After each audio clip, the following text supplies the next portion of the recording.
Chapter 1. Bloody Nara. Just hang on. Naruto just huffed and shook his head with a tired smile at his sensei's constant, nonchalant behavior. Even during times like this, you could count on him whipping out his porn during some major battle. Naruto's bruised and battered body needed serious attending to. So for the safety of Naruto, he needed to be carried.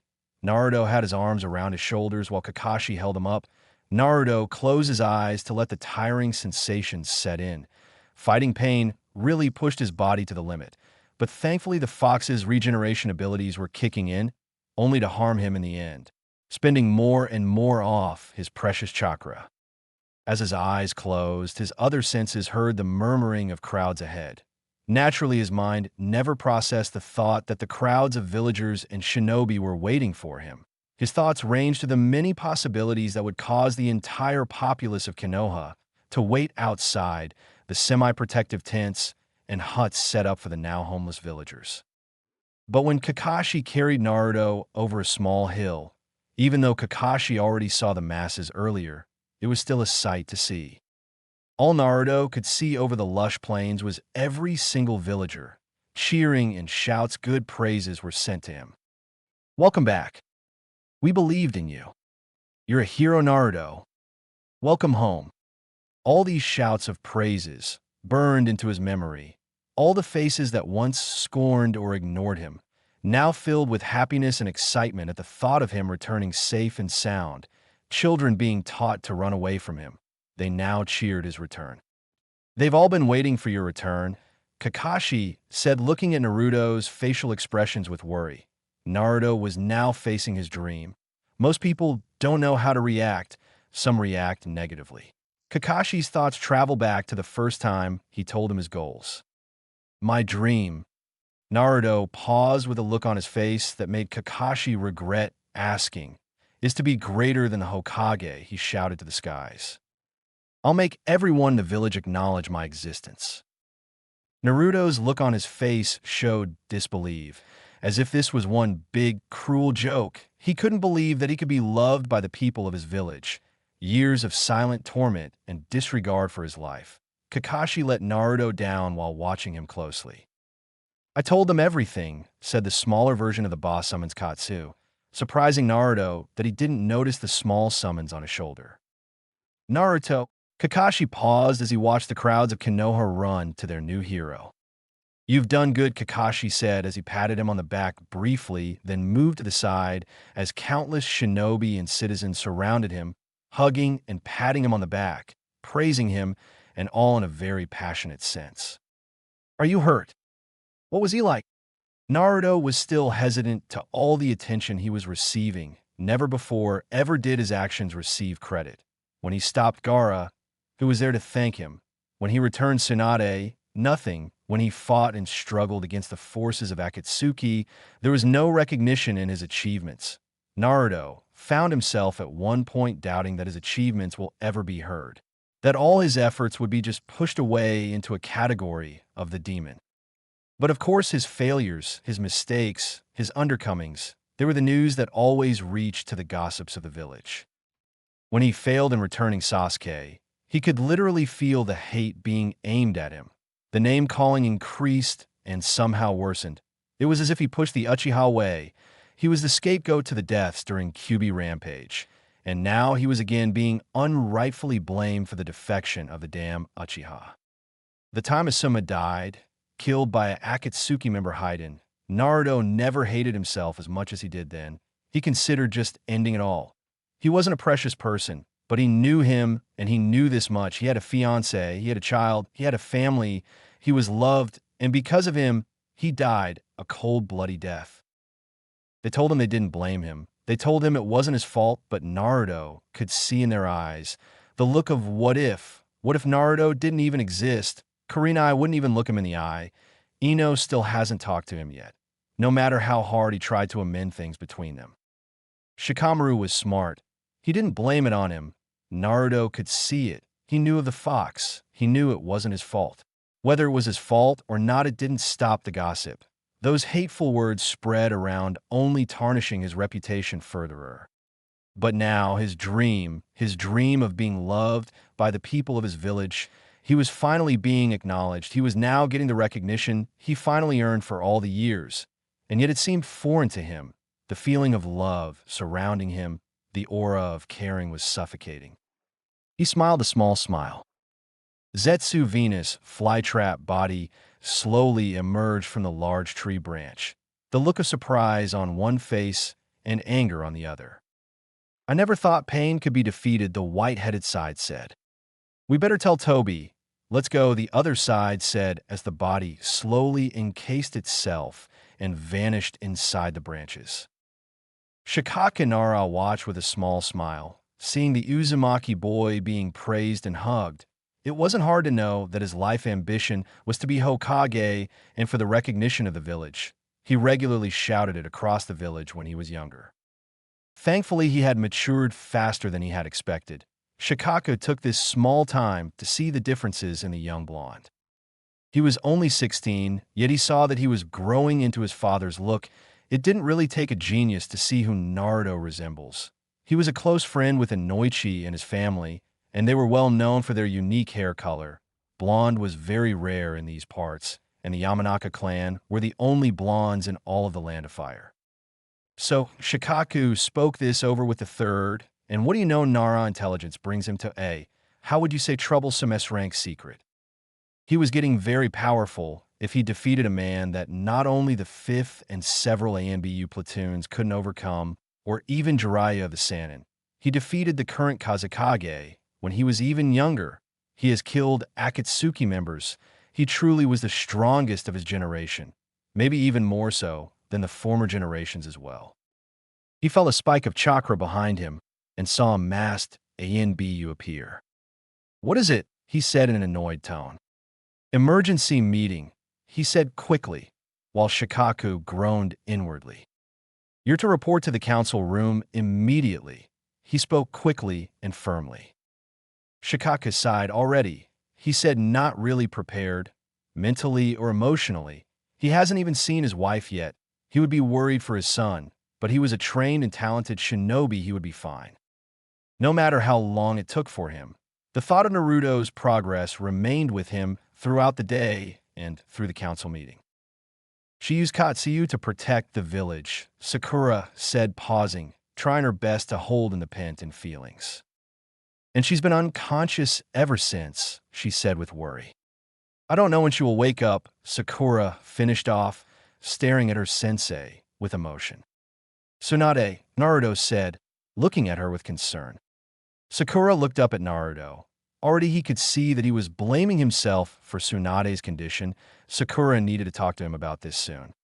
The council meeting was just as boring as he suspected. The room was entirely empty apart from the large stone table and the 5 large chairs on both sides, and a large wooden chair with the Fire Lord symbol on it. On one side was the 5 Fire Lord advisors and consultants. In front of them was several papers presented earlier on the damages and costs of the attack.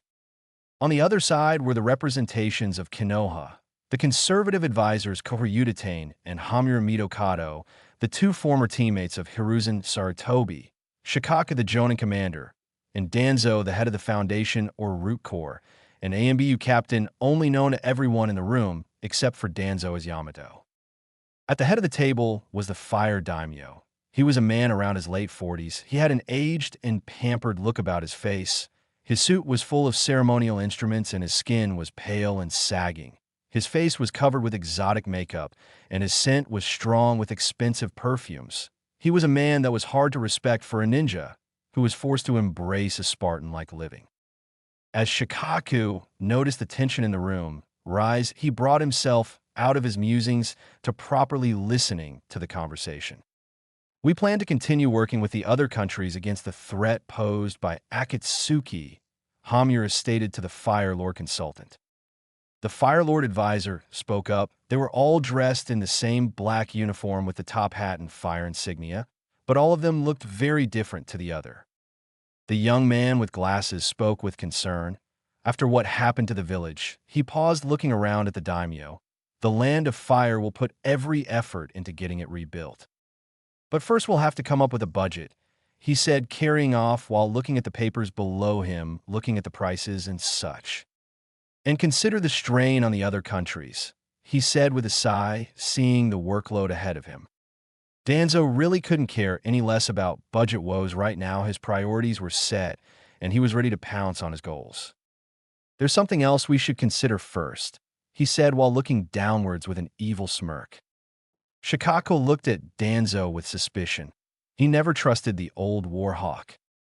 Who will be the next Hokage? He said in a respectful voice. So it has come to that. Shikako mind started seeing the plan that Danzo was pulling. Can we not wait until Tsunade has recovered?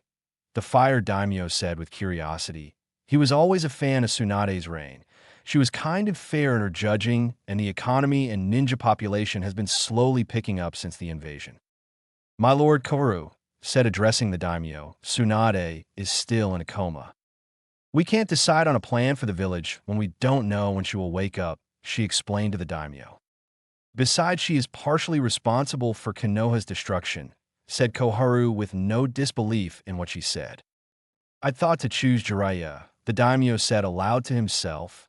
I liked him, but he's gone now, he said, thinking about his favorite author, in his opinion the best author of all time. So who will it be? The daimyo asked, curious to their suggestion. Danzo smiled at the sights of a plan going off without a hitch. Well, Shikaku saw the smirk, and his mind set up to stopping him. I nominate Hatake Kakashi, he said a bit louder than he intended. Danzo eyed the Nara. Inside, he was cursing loudly, bloody Naras. Oh ho, son of the White Fong. He thought of all the times he had met the man. He was powerful, respectful, well-known. He saw no problem with it. Yes, why not? What do you all think? He asked his advisors. He's well-known, powerful, and respected, it's true. But don't you think he's a bit too young? Minato was even younger.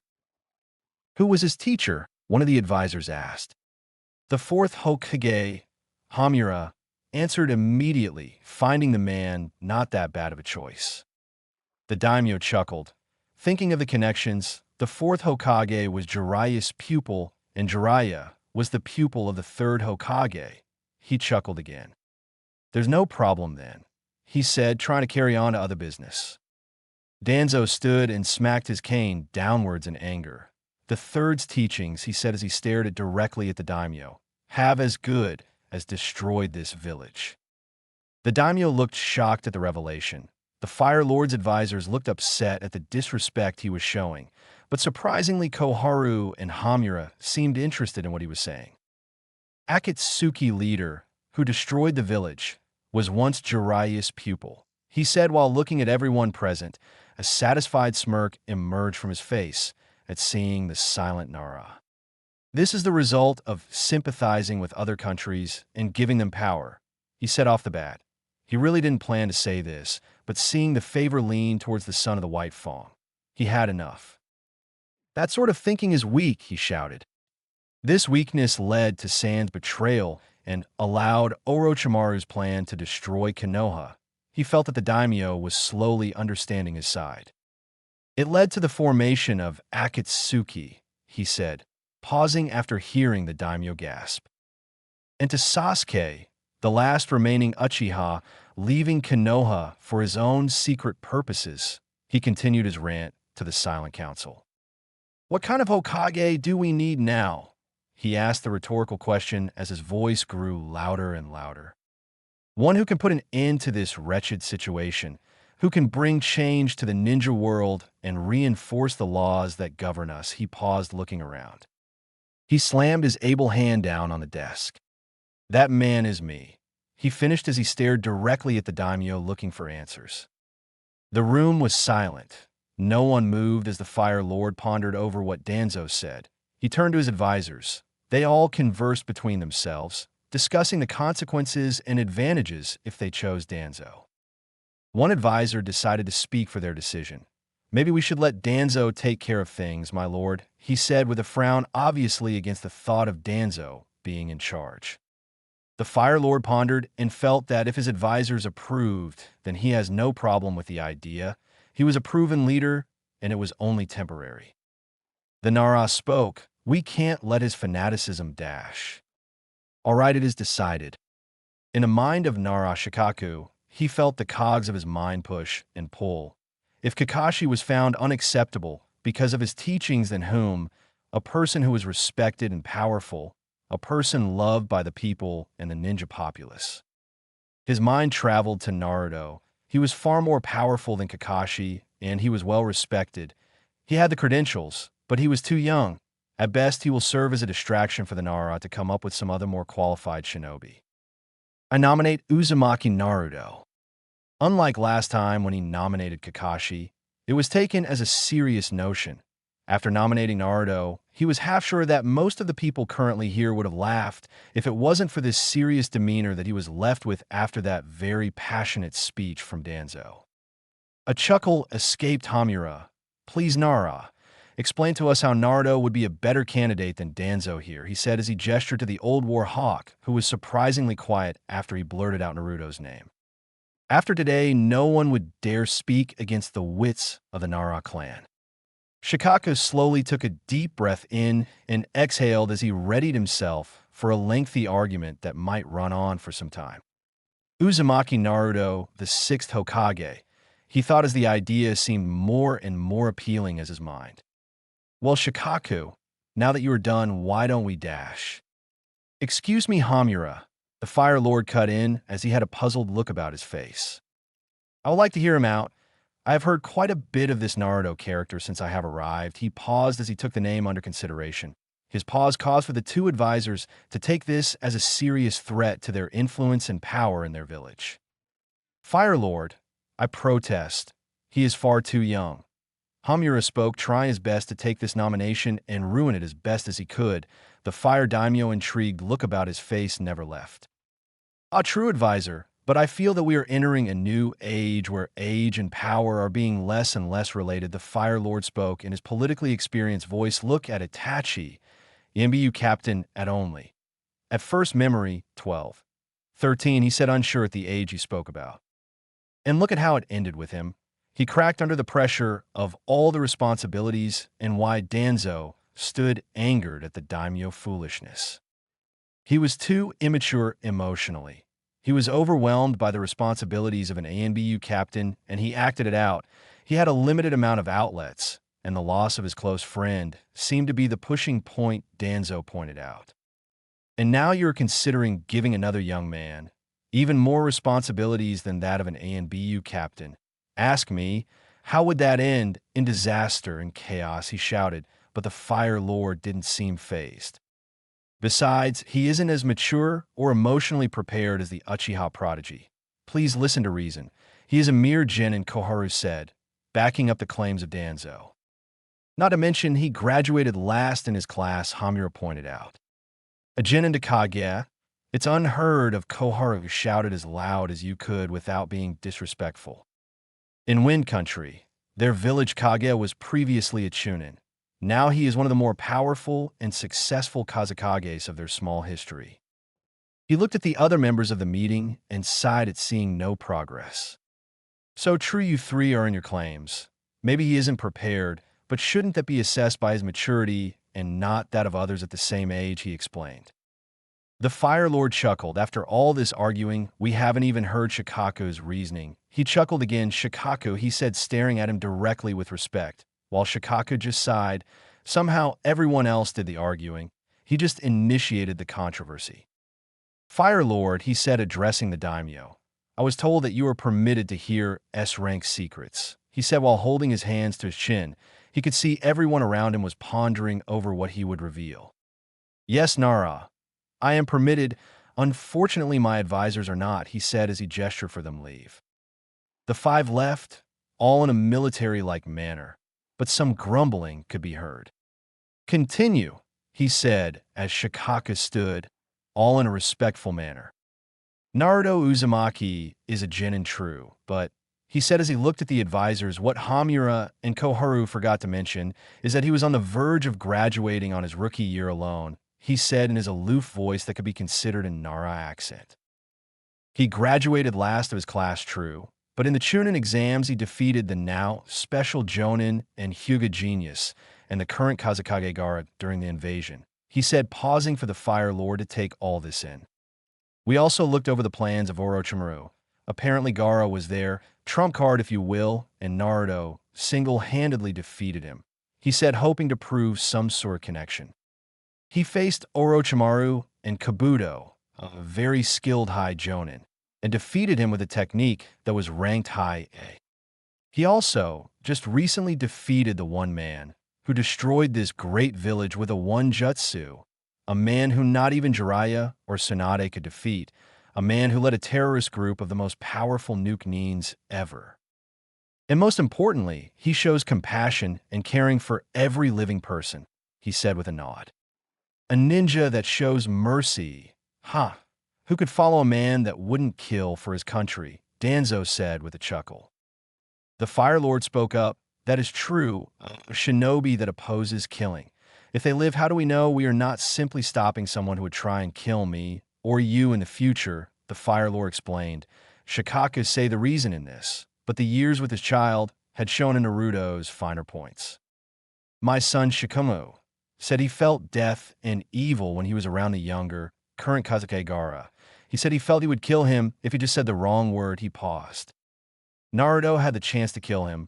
He was near death's door, and Naruto let him live. Now, because of Naruto's intervention, he is living a happy and successful life. Because of him, our relations with Suna have never been stronger. Pain, the leader of Akatsuki, I was told he didn't kill him. He gave him a chance at life. And guess what happened next, Shikaku said, as he felt the bingo books raise his reward for his death right now. Nagato returned all the people he had killed, and if it wasn't for the kind-hearted Narutos, we would be busy digging graves rather than rebuilding our village, he said with a sad smile.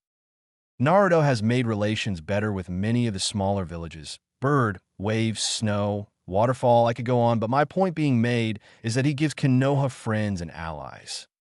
Even if I remember correctly, he has had several contacts from other countries willing to have political marriages involving only Naruto, Shikaku said with a perverted grin. Apparently, he has left a certain impression on the young women of our allies. Shikaku felt not only everyone, apart from Danzo, but himself find Naruto a more appealing leader than Danzo. Just outside, right now the people are cheering and praising him for what he has done, he said as he felt like he was doing something oh so right. He has the respect of the people and shinobi, he said with a smile, knowing full well ever since the Chunin exams. Jonin have found the boy less of a nuisance, unlike some other candidates, he said, not even trying to ignore the glare that was directed to him. He was trained by Kakashi for his Genin team, Shikaku said with a bored look. He is the apprentice of Jiraiya, he said again. He inhaled hard as he readied himself for some consequences to his actions, and as long as the S-rank law stands, he is not the child of Minato Namikaze, he said, as the room went quiet. But the room erupted into shouts of protest and ramblings. The Fire Lord raised his hand as the remaining council members slowly grew quiet. He has the heritage, he said as he thought about the strength and power of the Fourth. He has the power, he said as he knew of his adventures, facing Gaara, Neji, Orochimaru, and Kabuto at a very young age, and now the Akatsuki leader.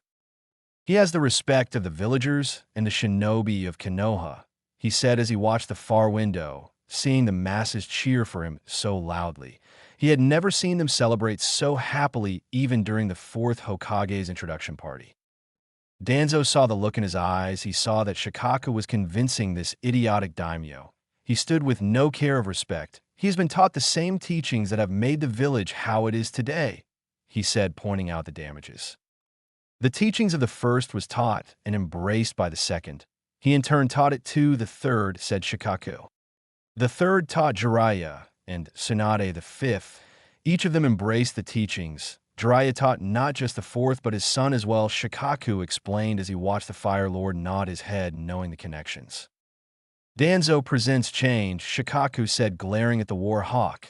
He says that these teachings have destroyed Konoha. He paused, seeing he had the daimyo full attention. But these teachings, these acts of compassion, the will of fire, All of these values that we hold close are what we are. To embrace Danzo's changes of war and death over peace and compassion for others, he simply shook his head. Naruto is currently the only. He thought for a second, as he had always boy, but hearing what he has said, it shows him in this new light. He was no boy, he was man, who will continue these teachings that have made us survive against 3 great shinobi wars, against odds greater than any we could comprehend, against invasion after invasion. Whether it is Sound or Akatsuki, we have survived and fought to become the greatest village. Shikaku said he could imagine a huge nap after this.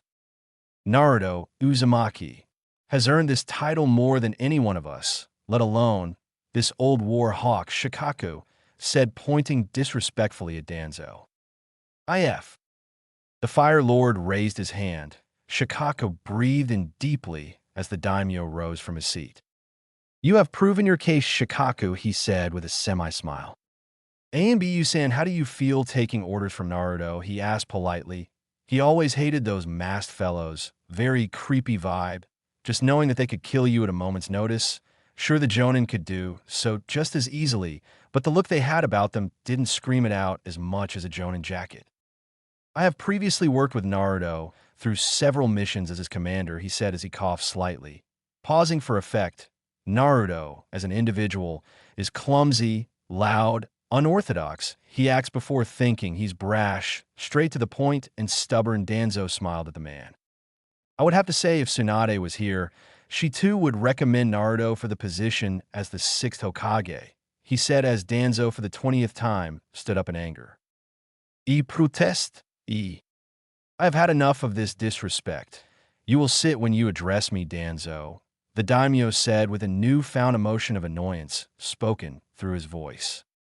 He stood for a second and crumbled down glaring daggers at the Nara and Anbu. Anbu continue. The Anbu captain continued. I speak for myself, obviously, and not Tsunade, but in my small time in knowing Naruto, he said as he cleared his voice. I would risk my life for his, and I know exactly he would do the same, if not more, for me or any man, woman, or child of Konoha. He stared directly at the daimyo.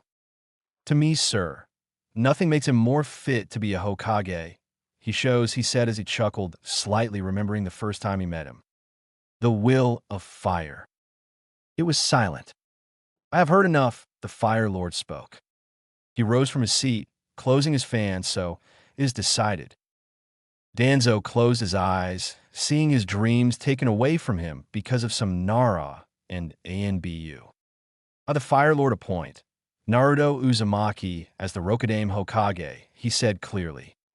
After the small expected announcement, neither of the advisors spoke out, whether they found Naruto fit for the position, nor did they have nothing to say at this point. The daimyo clapped his hands together, and a messenger boy appeared through the only entry door. Yes, sire, said the small, sickly-looking boy, covered in light clothing and bare dirty feet. Send Uzumaki Naruto to us, he said with a smile. Yes, sire, he answered and moved with surprising speeds. Danzo just grinded his teeth and made a signal. A root solider came and whispered some nonsense in his ear. A frown worn across his face, or what was shown of it. I have some urgent matters to attend to. My underling will handle any business in my absence, he said in voice that showed his displeasure. The root member sat in the chair as the advisors walked slowly back in. Danzo eyed Shikaku before leaving. He just returned it with a loud yawn as he rolled his shoulders. Bloody Nara was the last thing the council heard before the poof of smoke closed around his body. Sore loser. Chapter 2. Do you accept? What? The confused blonde asked. We of the council have appointed you, Uzumaki Naruto, the Rokudame Hokage. He repeated, his arms raised and his chin high and mighty. Naruto looked shocked. No, he was more than shocked. He shook his head. His knees were shaking. He needed a seat. He started. This was all too soon. First the villagers, now this. His dreams were being thrust at him far too soon. He looked around and found a spare chair. He rushed forwards and grabbed the seat and leaned back against the back and sighed as his knees nearly gave in. "Do you accept?" the daimyo asked, certainly pleased with the man so far. That is until his reaction to the news, which was, to the daimyo, a bit of character. He was everything he thought a leader should be. Before he announced his promotion, he showed a true confidence in himself. He seemed a bit shook up with the newfound love from the villagers, but it was all understandable for a former village pariah. He was far from gay. The orange book in his side pocket defiantly proved it, but he instantly noticed the handsome looks of a young blonde. Not that it mattered to him. It was just a matter of politics. It is a very important, if shallow, trait that have proceeded in the short time of politics. A Hokage is the face of their village. The better looking the face, the more appealing the village looks to an outside business owner. It's shallow, but it's human nature. The Fire Lord knew he was strong. That powerful aura that followed him as he entered the room just made his belief in this boy intensify.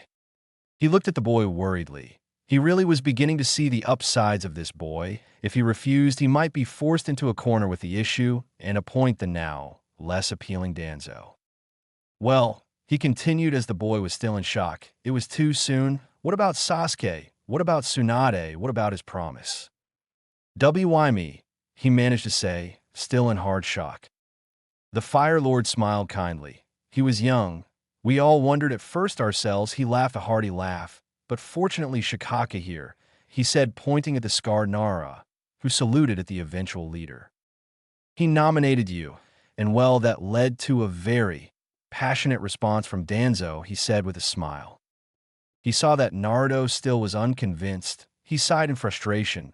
Please, Naruto, stay seated and hear us out, he said as he gestured to the opposite seat to the daimyos. Naruto willingly sat down, feeling the weight of future responsibilities pulling him down. The daimyo pulled his fan out once more. He looked at the council and then Naruto. Please, Naruto, explain to me. Why not you? He said, waving the fan lightly. I'm too young, he said silently. A part of him knew he wasn't ready, another not wanting him to lose an opportunity at his lifetime goal. How old are you? The daimyo asked. 16, turning 17 in 2 months. Sir. The Kazekage, a personal friend of yours, Ive been told, is also 16 and has been in office for several months, so I see age is no problem for Suna. Then it is no problem for Konoha, he said with a familiar smile. I haven't even led a team.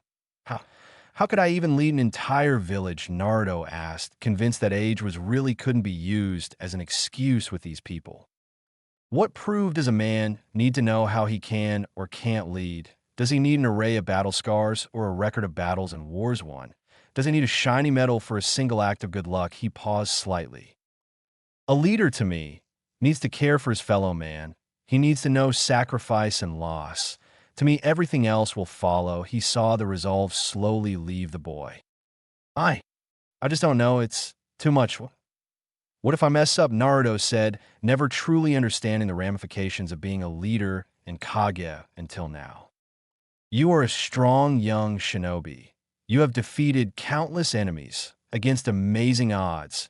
You have more than what it takes to protect the weak and respected enough to lead your troops without their hesitation. He paused. You have the heritage of legends and the upbringings of a modest man that believes in loyalty and honor, he said, making the blonde scratch his head in embarrassment. Your case of complete loyalty to this village and its well-being has been rewarded, he said, patting his shoulder. First he pointed at a familiar ENBU. You have the support of the ENBU captain and his troops. Then he pointed at Shikaku. You have the support of the Jonin commander. Then he pointed at the 2 elderly advisors and shook his head in a never mind the motion. Then he stepped back, gesturing to himself. You have the support and money of one of the richest men in the lands, he said very modestly. He brought Naruto towards the large stone ledge. Naruto, who still was only beginning to understand, was moved towards the ledge. He looked at the village below. He could see the small villagers working together, helping one another, rebuilding their lives once again. It pained his heart that he could have stopped all this destruction. But most importantly, you have the support of the people, he said in reserved voice. The people are who you protect, who you lead. He placed his hand on Naruto's shoulder. These people need your protection. They need you to lead." He turned him towards the daimyo. "Will you lead your village? Will you become the sixth Hokage? Will you become the Rokudame Hokage?" the daimyo asked. Naruto paused. He felt confused as of why he was even considering going against his dream, his lifetime goal. What kept him going at long trainings? What kept him alive during those difficult times? What convinced him never to act out or fight back against the villagers' hateful ways? Suddenly he answered, without his mind even acknowledging. His voice spoke without his realization, until he finished. "I accept the position, Daimyo-sama," Naruto said with a newly found smile. "Thank you, Hokage-sama.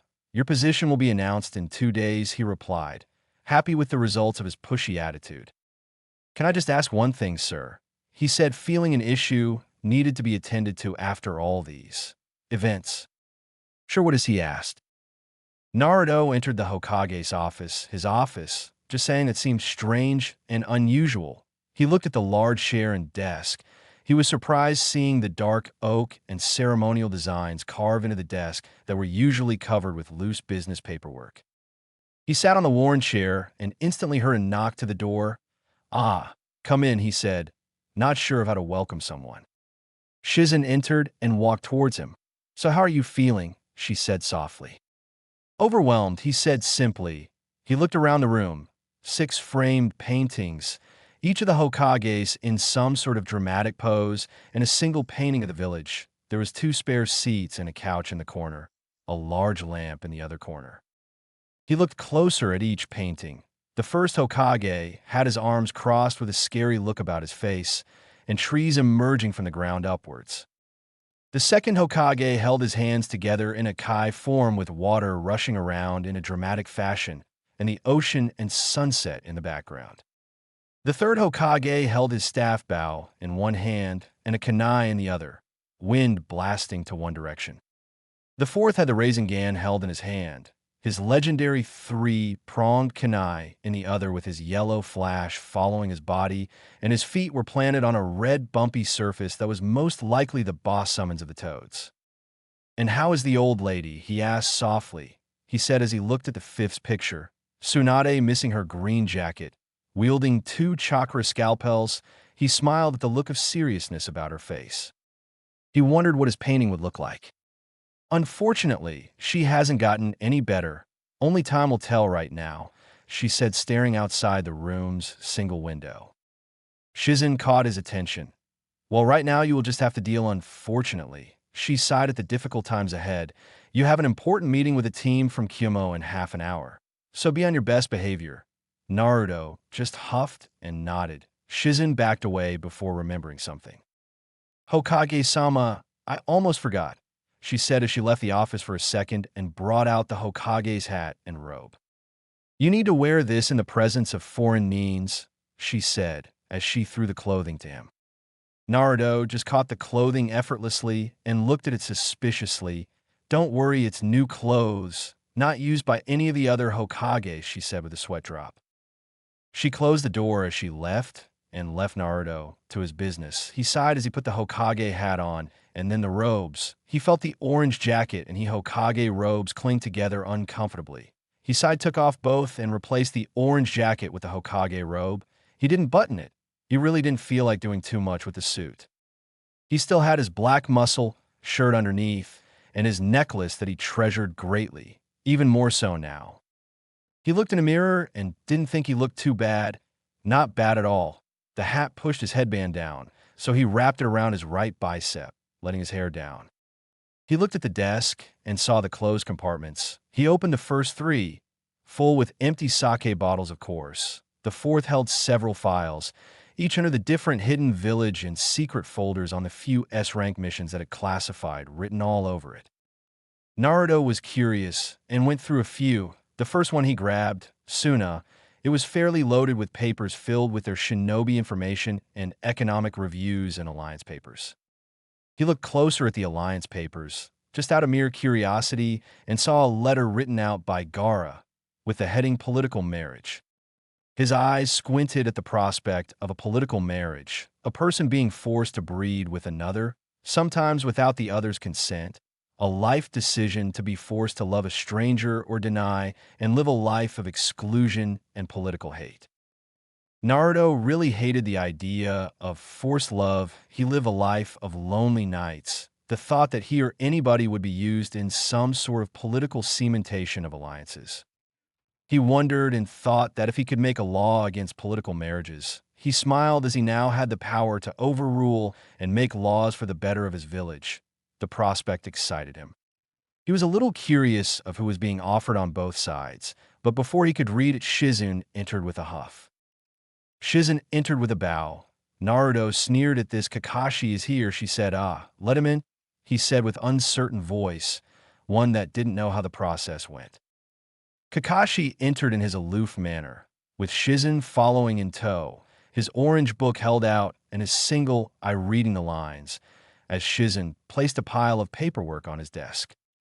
Naruto was sure Kakashi saw him earlier, or heard something before, because with the Hokage robes and the being in the Hokage office, it doesn't take a genius to figure this out. So what's new? Kakashi asked, again in his nonchalant voice. Naruto just sighed and rubbed his temples. He threw a scroll to him, and Kakashi grabbed it without looking up.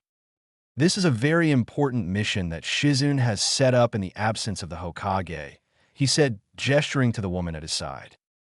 I need you to request some supplies and builders from Suna. He said, grab 10 or so chunins and escort them back, he commanded. Kakashi saluted and left in a puff of smoke. Naruto turned to Shizune. And I need you to keep Guy and leave far away from the foreign builders, he said in a serious tone. They are close friends and all, but I feel nightmares about them will affect productivity, he said as Shizune nodded and looked for the duo. The team from Kumo is here, Hokage-sama, she said, using the new honorific, which he knew he would never get used to. Send them in, Naruto said as he adjusted his hat, reading himself for his first official meeting. Chapter 3. Hell of a day. What a day. Naruto repeated as he thought about this extremely long day. He gave a heavy sigh to the air as his mind went numb with all the thoughts. Naruto walked slowly to his temporary housing unit. Originally, he was offered a large wooden cabin home, with furnishings and luxury-level food, but Naruto gave his home to a large family of 12. Seeing their thankful looks was a good enough replacement. Even if he had to give up that ramen-filled cupboard, he had his eye on the entire time. Every single flavor. He shook his head of images of that delicious, flavor-packed, every single flavor. People looked at Naruto strangely as they witnessed him slap himself silly while he walked into his small industrial tent, made of a single sheet of whatever tents were made of, covering the entire top and sides. He looked around, feeling the mixed emotions suddenly lean upon him. He had one hell of a day, to say at least. He tried to desperately find a distraction to his rising worries. He figured if he looked around a bit, his mind would wander from the upcoming events. He looked around his room and had to admit it was already better looking than his former apartment. Sure, there was no bathroom. There was a public bathroom open to all, with toilets and showers and such, but Naruto usually avoided it at all cost. He had a message burned into his mind whenever he saw that crummy place. Emergencies only. He didn't have a kitchen. He shared a campfire with his fellow villagers, and a cook was assigned to every 50 or so civilians. He was just lucky enough to be assigned with his favorite chief. Being Hokage had nothing to do with it. Honest. Also, he did have a small box underneath his mattress that contained all the ramen that he could find within the ruins. He had cuts all over his hands at the end of it. But whenever he cooked a fresh brew and shared it with the children of neighboring tents, he always found himself saying it was worth it. All in his lonesome tent was a mattress to the right that covered a good portion of the available space, a mahogany desk, and matching bookcase filled with all the instructions and political history of his village and the other village, and a large maroon-colored rug with golden-colored toads imprinted into the rug. There was also his summoning scroll leaning to the side. Now, naturally, he was originally concerned about just leaving it there, but seeing he trusted the ANBU that was assigned to the tent, he was fine with leaving it there. He would bring it with him on any long-distance mission or something, just to be safe, though. He lay down on his dark maroon quilt and dirty white mattress and pillow, His mind was thinking about all the events that unfolded today, while his instincts were on high alert for another reason. Ever since the village accepted Naruto, he's never been happier, truly. But in some cases, certain females were a bit too acceptant. Women had been following his every movements. He was being tracked like a nuke neen on enemy territory. He knows he would have been jumped by now if it wasn't for the AMB units outside. And he had to assign the very powerful ANBU, to say the least. Believe it or not, Naruto knew this was going to happen. It wasn't arrogance or anything, nothing like that at all. But during his travels with the pervert, he stopped at many villages and cities, and he was constantly surrounded by groups of giggling girls, pointing at him, with blushes on their faces and a look of lust and admiration in their eyes. He ever wondered if this is what Sasuke ever went through with his fan club? With how annoying it is, he wondered if that was the pushing point. Naruto's mind went to a very logical place at the moment and thought that having beautiful women constantly throwing themselves at him, it's not a really bad thing to live with, is all Naruto was thinking. Better them than going to an accused child molester. Orochimaru, or beautiful woman. Orochimaru, or beautiful woman. Sigh, what hard choice, Naruto said as he chuckled to himself. Anyway, it went unnoticed by him, of course, but Jiraiya eventually pointed it out with a jealous look about his face. Naruto had to admit it helped his confidence at an important time in his life. What with his problems with Sasuke and his broken promise to Sakura, his feelings going ignored by the one he truly felt like he loved at the time, and then he finds out that if it ever came to a point where he could never have Sakura. And there's been so many times. There might be some sliver of hope that he could be with another. He just wanted to hear someone, hell, anyone, utter the small, but oh, so significant sentence, I love you. His mind went white for a second. His body froze. A sharp pain flashed through his head. His head ached at the thought. His mind was rushing as images of the fated battle between him, and one of the pains rushed and raced through his mind. An outline of someone he just couldn't make out appeared. He tried desperately to remember this individual, but the image faded into the shadows of his mind. He felt relieved and relaxed after a while. He chuckled sadly to his lonely self. The mere thought of someone uttering, "I love you," made his body react negatively. His chuckle slowly faded as his mind began to wonder if he could ever accept a person saying that to him. Now, granted, ever since he saved the village, hearing "I love you" from random strangers was very common to him right now. But it wasn't exactly the sentence. Yet the look in the eye, the closeness of him and her, how he could slowly grab the person and give them a wholehearted smile and hug. Thinking about love, it sounded so unrealistic to him. Not that he didn't believe in romantic love. He has seen it with his own eyes, whether it be between a man and woman or same sex. It really didn't matter to him. Love was love. But the thought of him with another that he believed truly loved him, not for his political position or how high he is ranked, or even how good-looking he is, just someone that accepted him. And that means all of him, and that shamefully includes the fox. And in his mind, realistically, he just doesn't think a woman or a lover could look past that damn demon fox in his gut. Two women sneezed at the same time, one in Suna and another somewhere I just couldn't make out at the moment.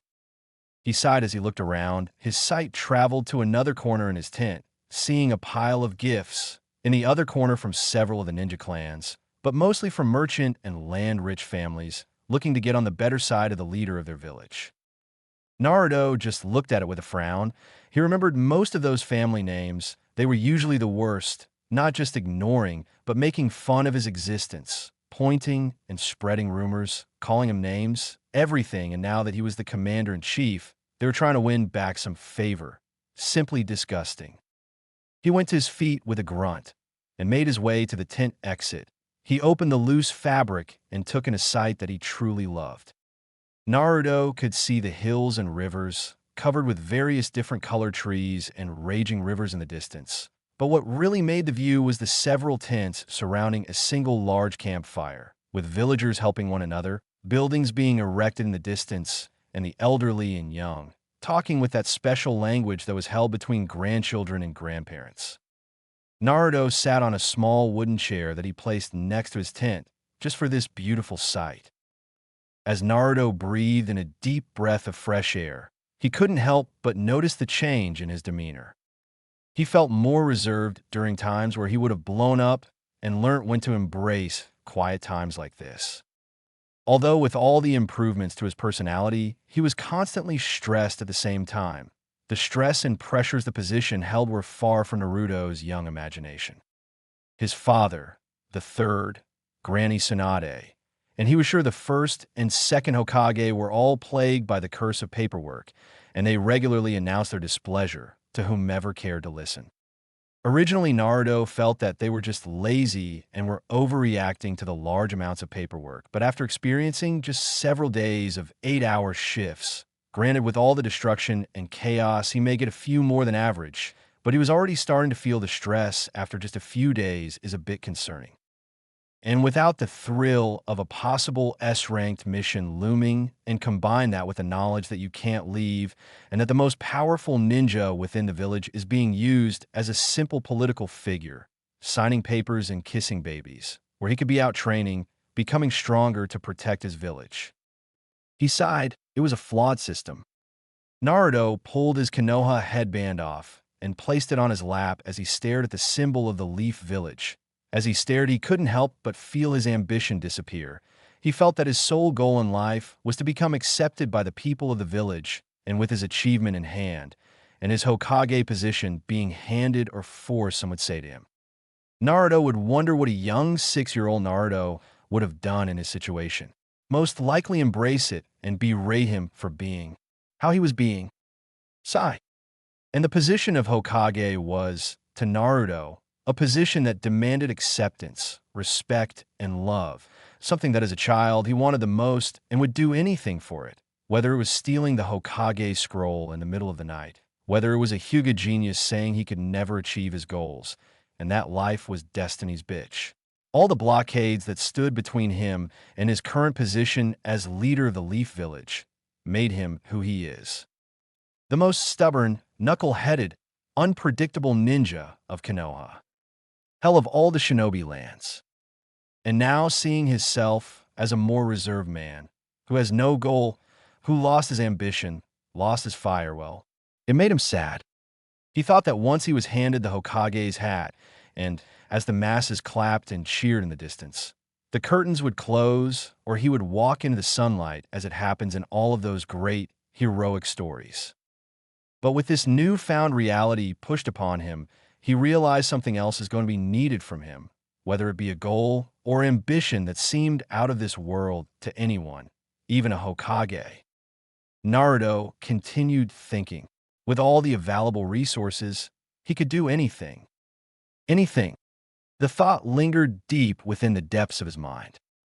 War, peace, economy, education, damn near everything was within his grasp. Anything. He thought of how flawed the Genin team system was. He could change that. His mind traveled to how the clans were allowed special grounds accessed only to them. He could stop that. The improper conduct of the ANBU ops in certain areas and villages, IWA, Suna, etc., etc. The bribes taken by the gatekeepers to let in illegal aliens and enemy spies in. The easily accessed and undermanned jutsu library. Their lack of genjutsu users and overly favored ninjutsu users. The lack of security in the lower poorer areas and the high amount of security in the rich areas. It could all change just because of him. All because of him. He could make a difference. He could make the difference of his village prospering into a land of rich, strong, and peaceful people, to his village being a mere afterthought in the history pages. The thought excited him. He leapt from his lone chair and made his way to the Hokage's tent. His tent. Things are going to change, a lot of things. Naruto currently was on his work chair, shirtless and sweaty with all the excitement of his newfound power and influence. Naruto put his writing hand down, read in overuse as he finished a letter to his best friend, the Kazekage. Naruto smiled as he folded the letter and stamped the seal of the Hokage on it. Naruto's smirk never left as he looked at the letter. He still hasn't told Gaara about his promotion. He wanted to surprise his best friend. He was sure he would be happy for him. Naruto really looked forward to this. Shizen, he called for his recently assigned assistant. Yes, Hokage-sama.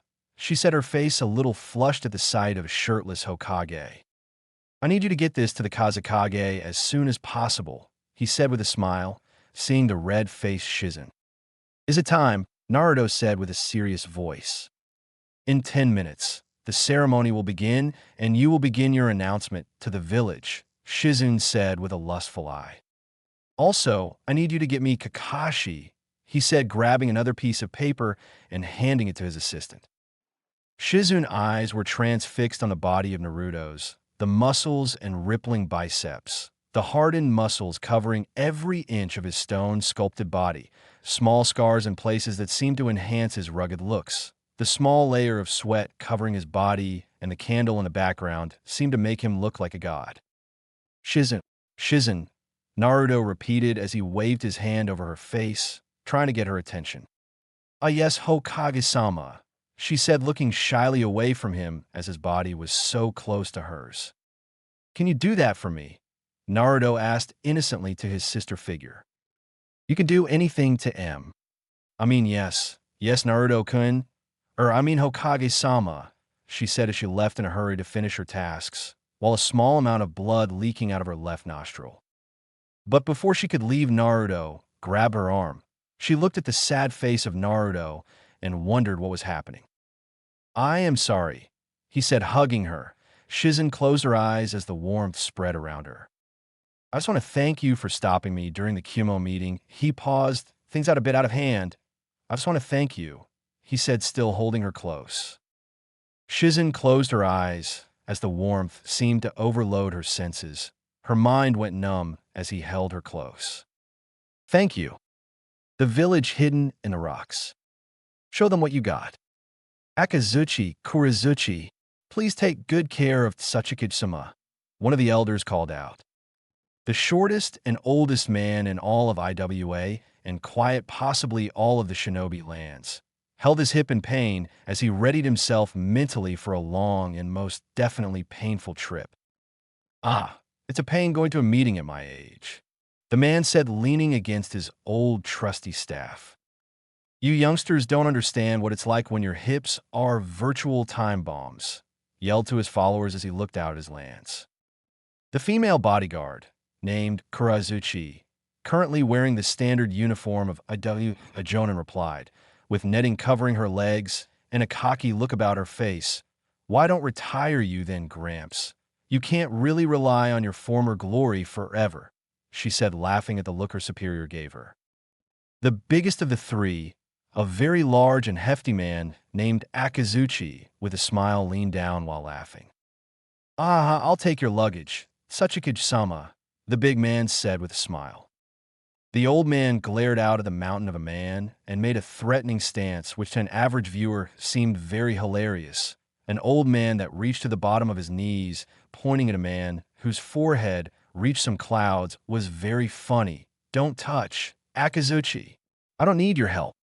The old man then placed the straps securely to his shoulders, glared at his bodyguards. His last thought before lifting was, I'll show him.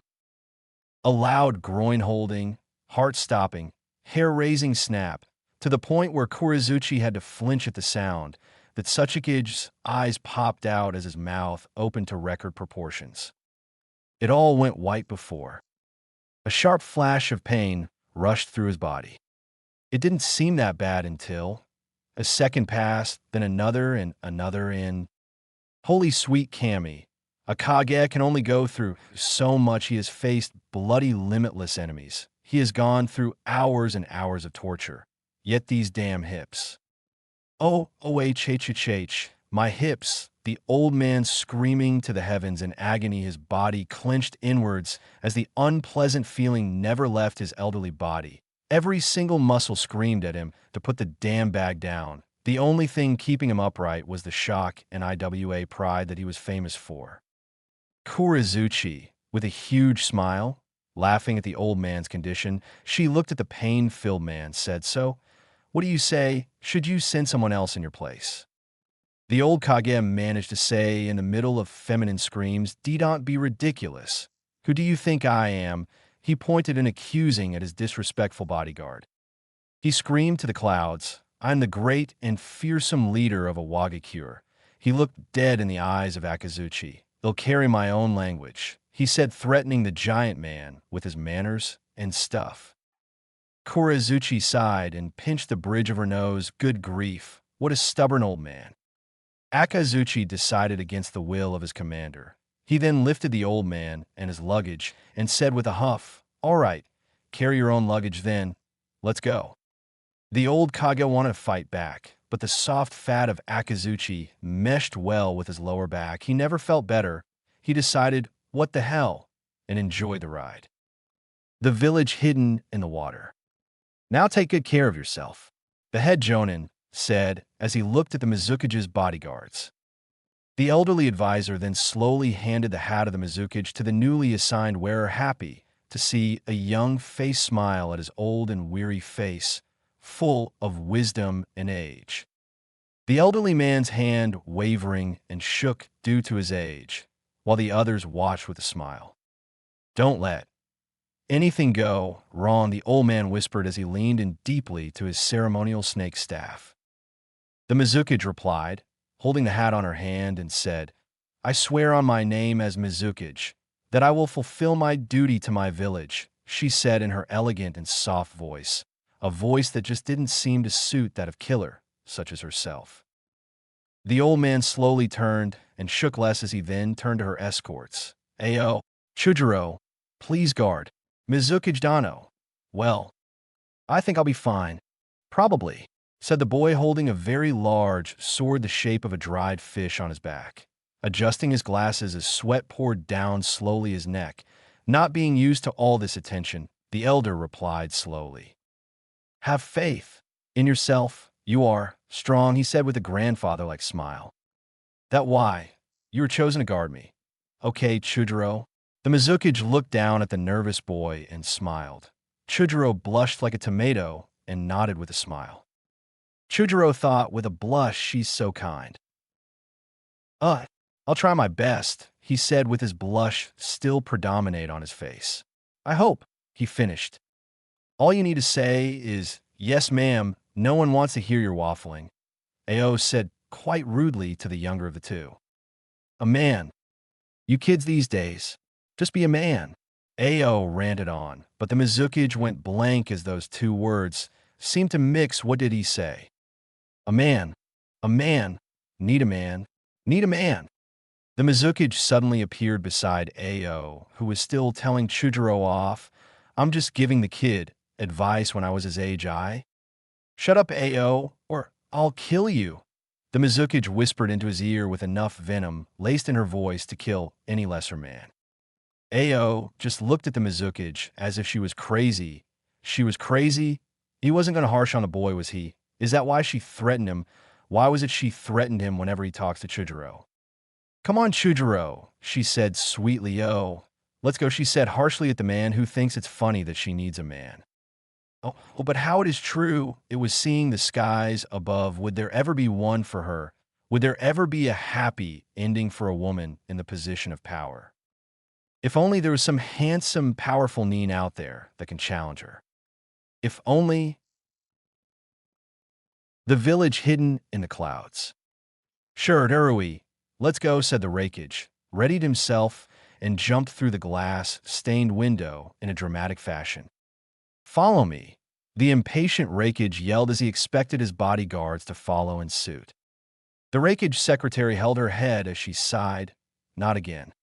Both Sure and Darui stood up from kneeling and said, "Let's go, Darui," Sure said, encouraging his fellow Jonin to follow. "Nah, I think I'll use the door. I'll catch up with you soon enough," Darui said lazily. Sure was about to follow until he saw where the Rakage landed. "Hey, Darui, look," he said, pointed at where he landed. Darui just groaned inwardly as he saw where he landed.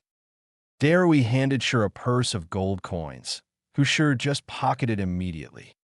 "Wow, Pinpoint really, Durui said, although disappointed with the impressed with the landing. I think he did it on purpose, Sure said, looking down at the poor man.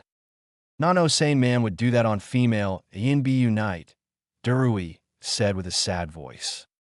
Female bathhouses the reason for living for all men, yet it kills so many, Sure said in a voice filled with wisdom on the fact. Amen, Darui said. So stairs it is, Sure said as he couldn't watch the carnage anymore. Yeah, I think that's the best decision right now, Darui said, agreeing with the other Jonin. The village hidden in the sand. The fifth Kazakage looked away from the desert sun as his vision traveled to the civilians who loved him to the point of seeing him off on an especially hot desert day, there to see him off. The people he swore to protect, the civilians, the ninja, the children, and the elderly he would risk his life for, the people, his life, his precious people. Please take care of yourself, Gaara-sama. Temari-san, Kinkar-san, please take good care of Kazake-sama. Temari waved her hand to the villagers, her cloak moving with the desert wind. We will, she said with a smile as she waved her fan.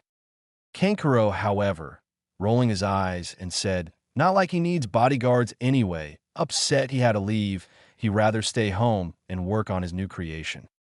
Gaara said simply as he turned his back to the villagers, all right, let's go, he said in his steady voice.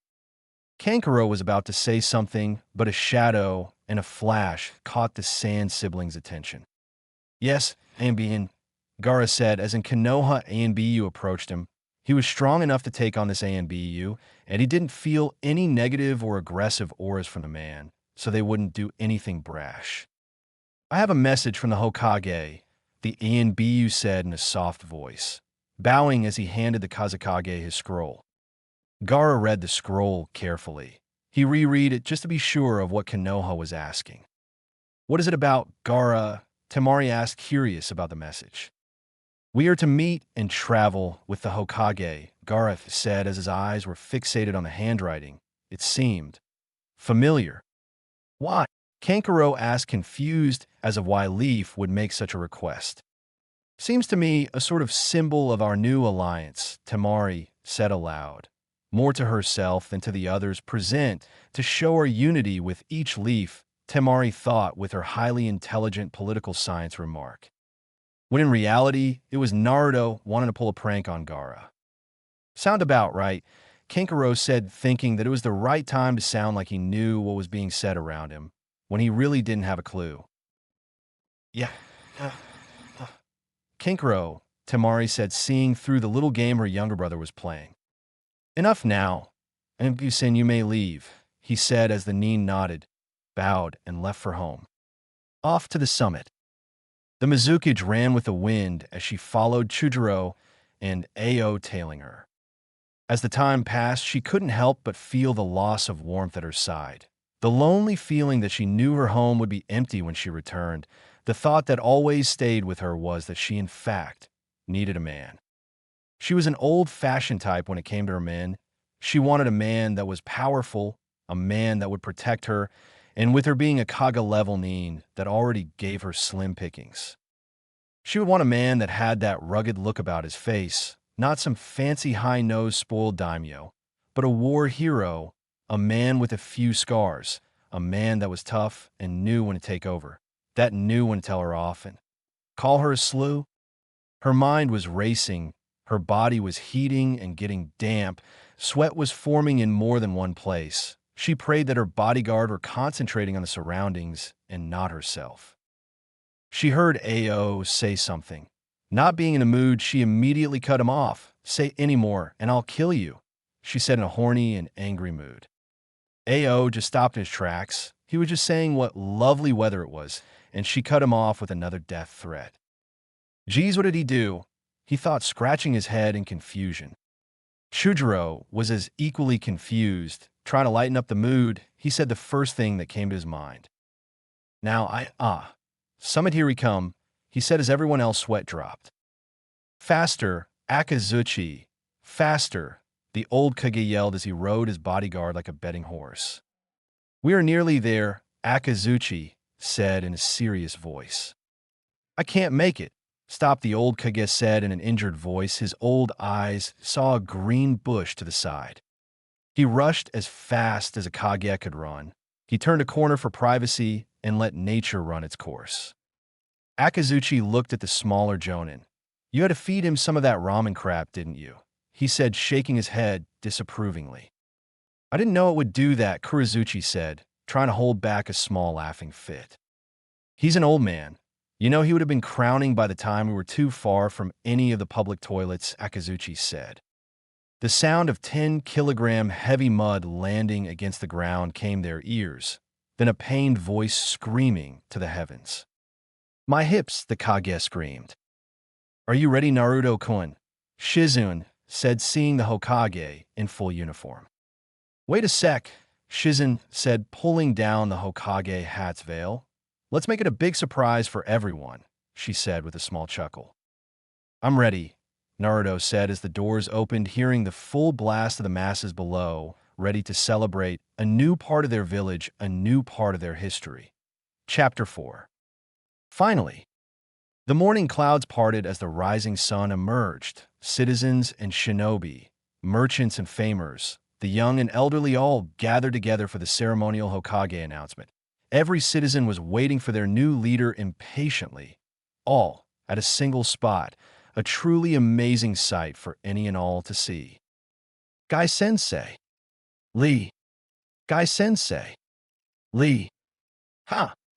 Would you guys cut it out already? The angry Tenten yelled as the crowd of innocent civilians and children cringed at the sight of two men holding each other, with a sunset in the background.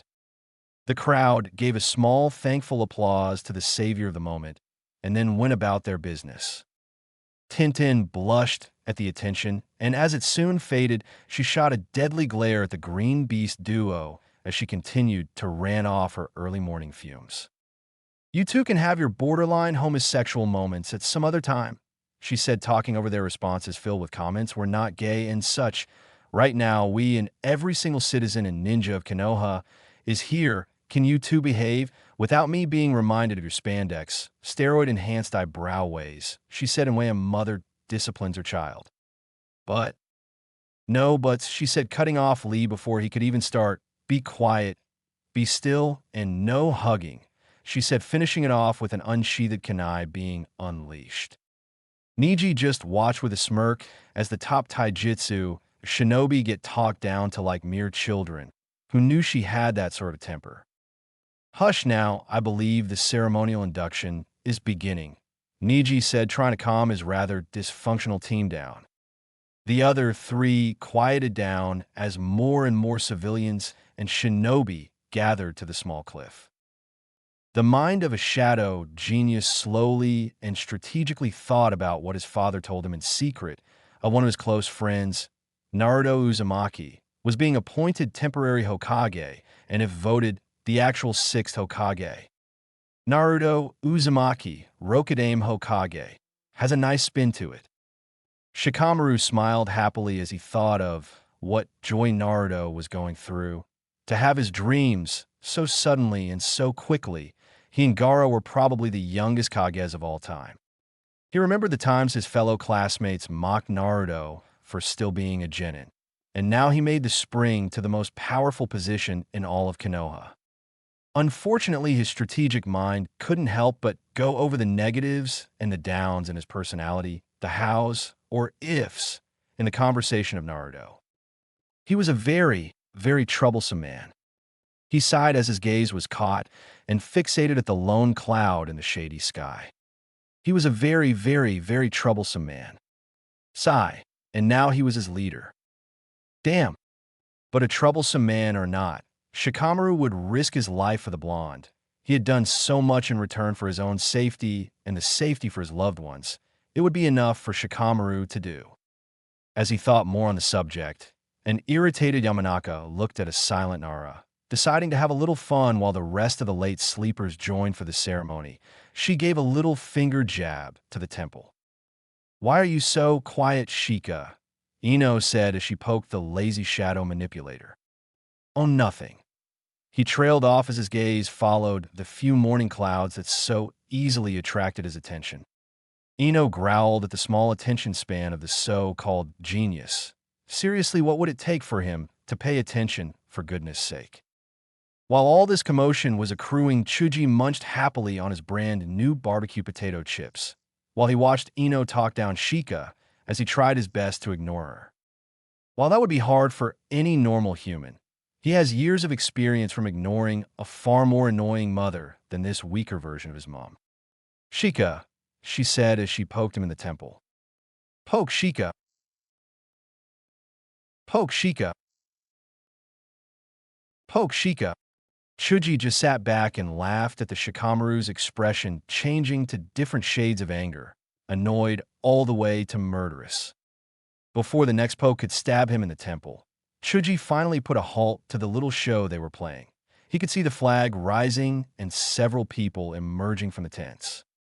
The people around him slowly settled down, and as the sounds could be heard was the morning bird rising from their sleep, singing beautifully to the crowds that waited impatiently below. Ino still wanted a reaction from the lazy man, though. Poke! Damn it, Ino! Shut up, Akamaru! The dog barked his reply. No, you shut up. Another bark or reply in the Inuzuka clan. The rest of Kiba's team separated from the noisy dog boy as he got into another argument over what species was better. It usually ended into a fist and paw fight between the two pups. Now usually Shino or Hinata would settle the issue down before it went too far, but unfortunately the other two would find themselves buried within their own thoughts. Usually Hinata would call Akamaru away, or Shino would distract Kiba with an interesting bug that would catch his attention. The Hyuga was in a particularly deep trance as she thought of her only love. Hinata's mind was racing ever since she has been fully conscious. She remembered her confession. Unfortunately, it all goes black after that. Her face is still red with the thought. Shino has his collar even higher than usual. His shades were planted firmly on his face, hiding his eyes from any one view. Humans never like the ability to not see into a person's eyes. It is unnerving. And Shino was in the league with Kakashi about how much he would reveal about himself. So it was hard enough to know what he was thinking. But deep down in the depths of the young manipulator's mind, the news his father had told to him in secret, an S-rank secret to be exact, was, well, disturbing. It was a secret about the Yondaime Hokage and one of his closest friends, Naruto Uzumaki. All while the commotion of waking up earlier and complaints from a younger generation were heard, especially the songs of birds and the concerned talks between friends, the outrageous fits between the shinobi teams. Sakura and Sai each talked to the other, idly chatting about nothing right now, neither expecting what dramatic change will happen, only expecting a new Hokage to announce their position. Hidden Hokage emerges for small second. The arrangements went to the detail. First, the twin advisors, both to the right side of the Hokage, symbolizing the Hokage's involvement with politics. Then the AMBU captain and Jonin commander to the left, symbolizing the Hokage's military involvement and power overall in the village. Shikaku was the first to step up. The entire crowd was silent, except a loud groan from the Jonin commander's son. He sped through a small jutsu that allowed his voice to be heard far for all to hear. He cleared his throat and quickly began a troublesome speech. We are here today. He paused to mourn the past and embrace the future, he said, finished with a small cough. I am here to present you the man who will lead us through these dark times. The tent doors parted as a figure dressed entirely of the ceremonial Hokage robes. He approached the small wooden ledge and placed his hands firmly down as the crowd politely applauded their new leader. Naruto grinned as he nodded to his Jonin commander. Shikaku smirked as he continued. You knew Hokage, he paused. Naruto's grin was set firmly as he awaited the reactions. He placed his hand on his Hokage hat. As he removed it, Shikaku finished his short speech. Naruto Uzumaki, the 6th Hokage. The very crowd was in shock. the hero of Konoha, was now its leader. The elders were in deep thought as of the skills that Naruto would bring to the position. While the younger generation wouldn't give a heap, the younger members of the crowd began shouting and screaming for their newly appointed leader. The ninja applauded as the civilians went crazy with the new revelation. He was their leader. He had protected them from hell and more. Who else could be any better for the position? The roar of the crowd seemed to never stop. The smiles, the whistles and cheers for Naruto was a bit overwhelming as a small warm tear fell down his right eye as it slowly made its way down his cheek. He never, ever thought this moment would happen.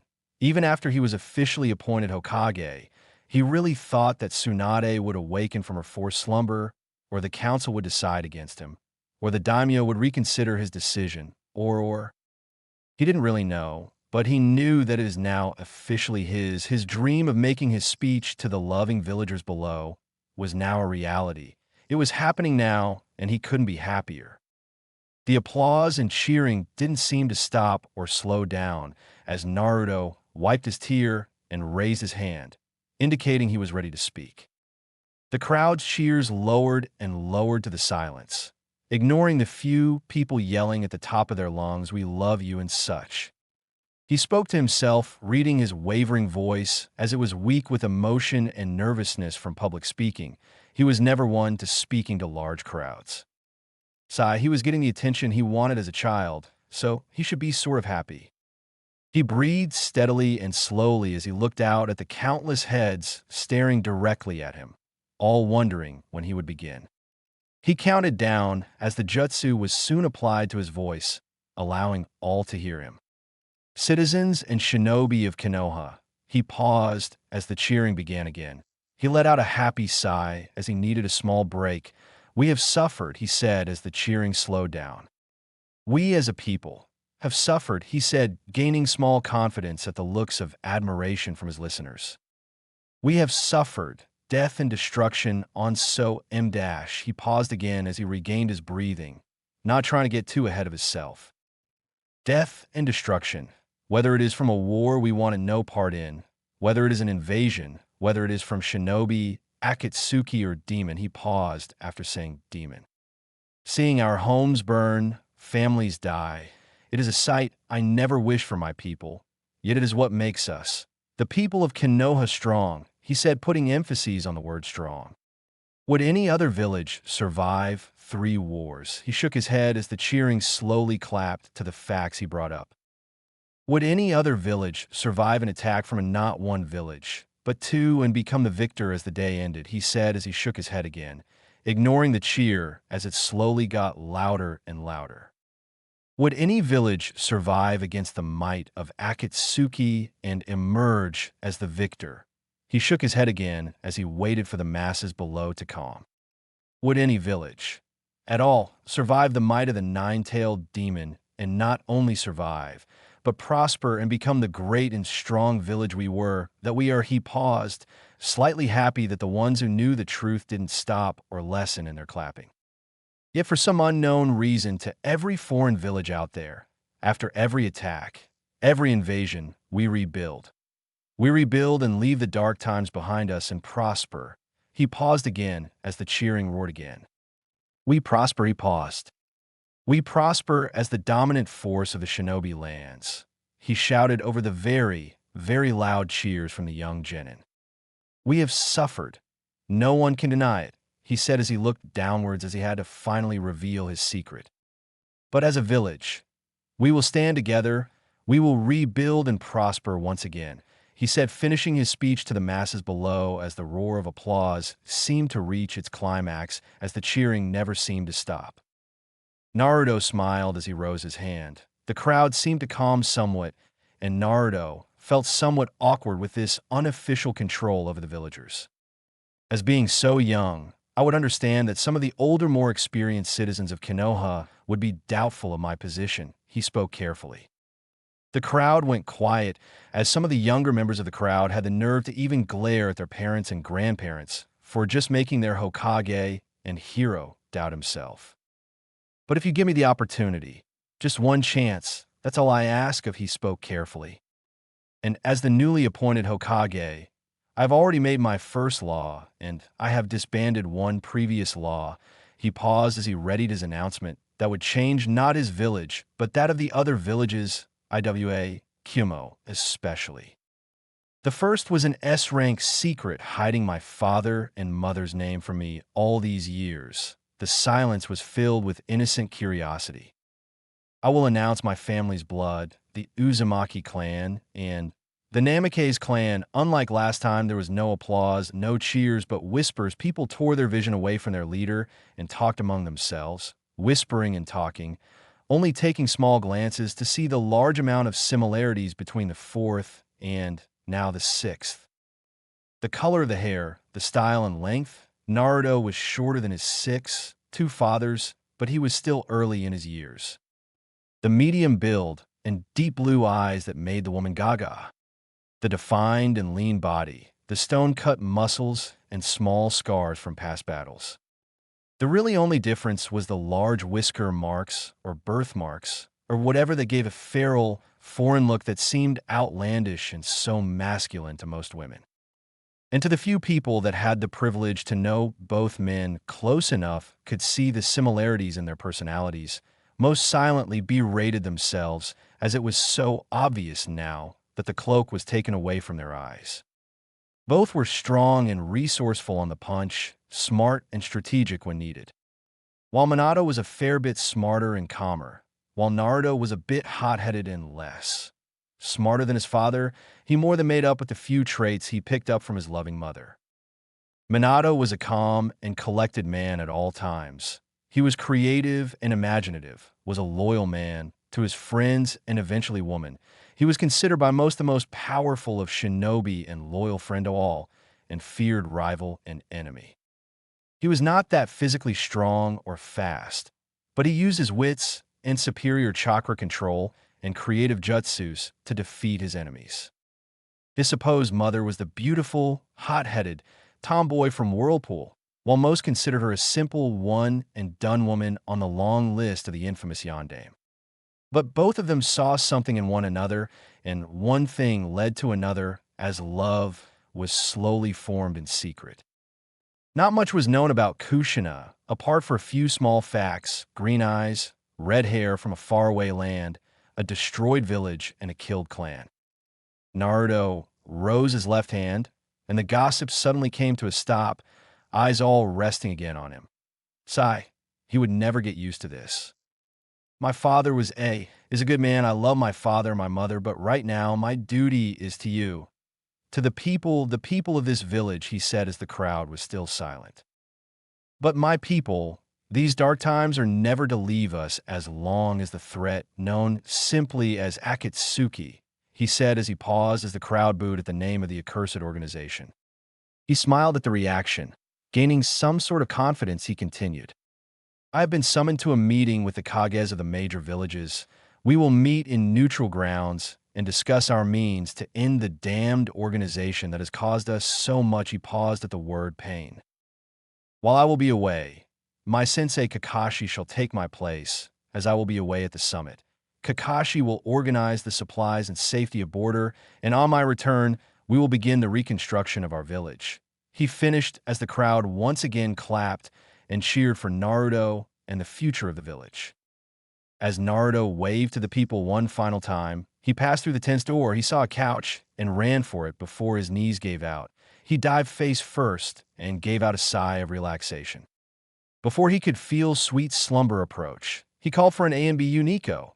He called the first ANBU's name that came to mind, a woman with flowing dark purple hair and a cat ANBU mask and uniform. Yes, Hokage-sama, she said in her militarized tone. Send for. He thought of the calmest and safest bet. Nara, Shikamaru, and who else would be useful in a way he could protect himself and show the strength of Konoha in times of weakness. Hyuga Niji, that is all, he said as he slowly and surely fell to a deep and happily welcome nap, even if it was for a short while. Uzumaki, the man whispered as he stared down at the genin photo. A surge of chakra made him look up at the plant-like figure bowing before him. Changes are going to be made. he said as he calculated what changes were needed. Bring me Sasuke, his team, and he thought of the best candidate for the job he had prepared. Kisame. Naruto placed his Hokage hat on his back and turned to the many citizens and shinobi waving goodbye to the loved Hokage. Shikamaru just stared at the clouds with his hands in his pockets, while Neji used his Byakugan to scout ahead of where they were heading off to. Kakashi walked closer to the trio as Kakashi saluted to his superior. Be careful with yourself and think before you speak, Kakashi said with a wide-eye smirk. I will, he said to his former sensei. And don't you abuse your powers too much, Naruto said to his sensei as he thought of all the fun he could have. Especially with one green beast of Konoha. Watch over Tsunade and take care of yourself, Naruto said as he signaled to his bodyguards to be ready. He waved one final goodbye to the good people of Konoha and left in a puff of smoke. The Kazekage of Suna waited patiently for his fellow Kage. He wished he could say the same for his siblings. He really wished he could. Sometimes he wondered what the previous homicidal version would do in these certain situations. God, what's taking them so long? Temari screamed at no one as she couldn't take staying still much longer. Since no one answered back, she took her anger out on a large amount of trees as she made a powerful wind-sliced jutsu. While the destruction ceased, Gaara just shook his head as he watched his beloved sister calm down somewhat, as Kankuro just sneered at how much his sister could get away with. They're late, his only brother said in an upset voice. Gaara looked at the position of the sun, and seeing as they have waited for over an hour, he knew his siblings would start to get irritated. By the time they get here, we won't make that much ground before dark, Gaara concluded. Kankuro was about to speak before in the distance he saw 3 figures and felt the large chakra sources come closer. Finally, Temari whispered as she approached her brother's left side and Kankuro to his right. Danzo watched from afar as the crowds have cheered and waved goodbyes for their new leader. Danzo sneered as his final backup plan was destroyed right in front of his face. He hoped that the elders of the village would convince the younger against the decision of the council. It was far-fetched, of course, but it was all he had left. But Naruto made a fatal flaw, which he was going to exploit to the fullest. He smirked as he signaled for his bodyguards. His 2 closest and strongest root members appeared bowing before him. You called for us, Fu said in an emotionless voice. I have plans for you and Torian, he said, believing if done properly, it could change everything. On the day the Hokage leaves, at midnight, we will begin an assassination plot against Tsunade, he said.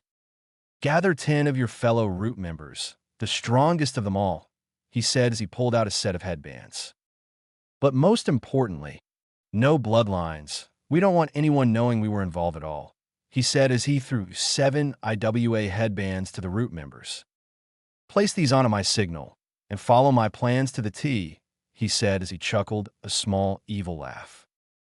Good night, A.O., she said softly as she closed the door to her personal room. She sighed at the sight of an empty bed and a cold room. She pulled her silk robe down as it slowly and gracefully slipped off her slender shoulders as she slowly and sleepily made her way to bed. The moonlight illuminated her skin, making her look like a goddess as she closed into her comfortable bed. Her vision came across a small vanity mirror. She was now entering her late 20s, and she knew she would never say the true number that killed her a tiny bit whenever it was spoken. She could see the small signs that her age was showing, nothing like wrinkles or the sort, but as her bare skin touched the cool sheets of her bed, she shivered in a sad way. Her mind thought of man's touch, a man's warmth, a simple word to her that would leave her stunned and unwilling to make her move away from him. The more she thought about her single woman woes, her bed suddenly got colder and colder. To feel 2 strong arms hold her in comfort and protect her with or without her wanting him to. To know that she wouldn't be alone anymore. To know she wouldn't be judged, wouldn't be objectified, wouldn't be looked down upon, but to be a person who was respected and loved. A small tear escaped her jade-green eyes. She hoped her single life woes will end soon. If only she knew. That Chapter 5. A Drunken Confession. Greetings, Hokage-sama, Gaara said suspiciously as he eyed the masked Hokage. The Hokage bowed his head in respect to his allied Kage of the West, while both bodyguards went to a knee in the presence of the two Kages. Naruto noticed that the Sand siblings had all changed from their normal clothing since last he saw them.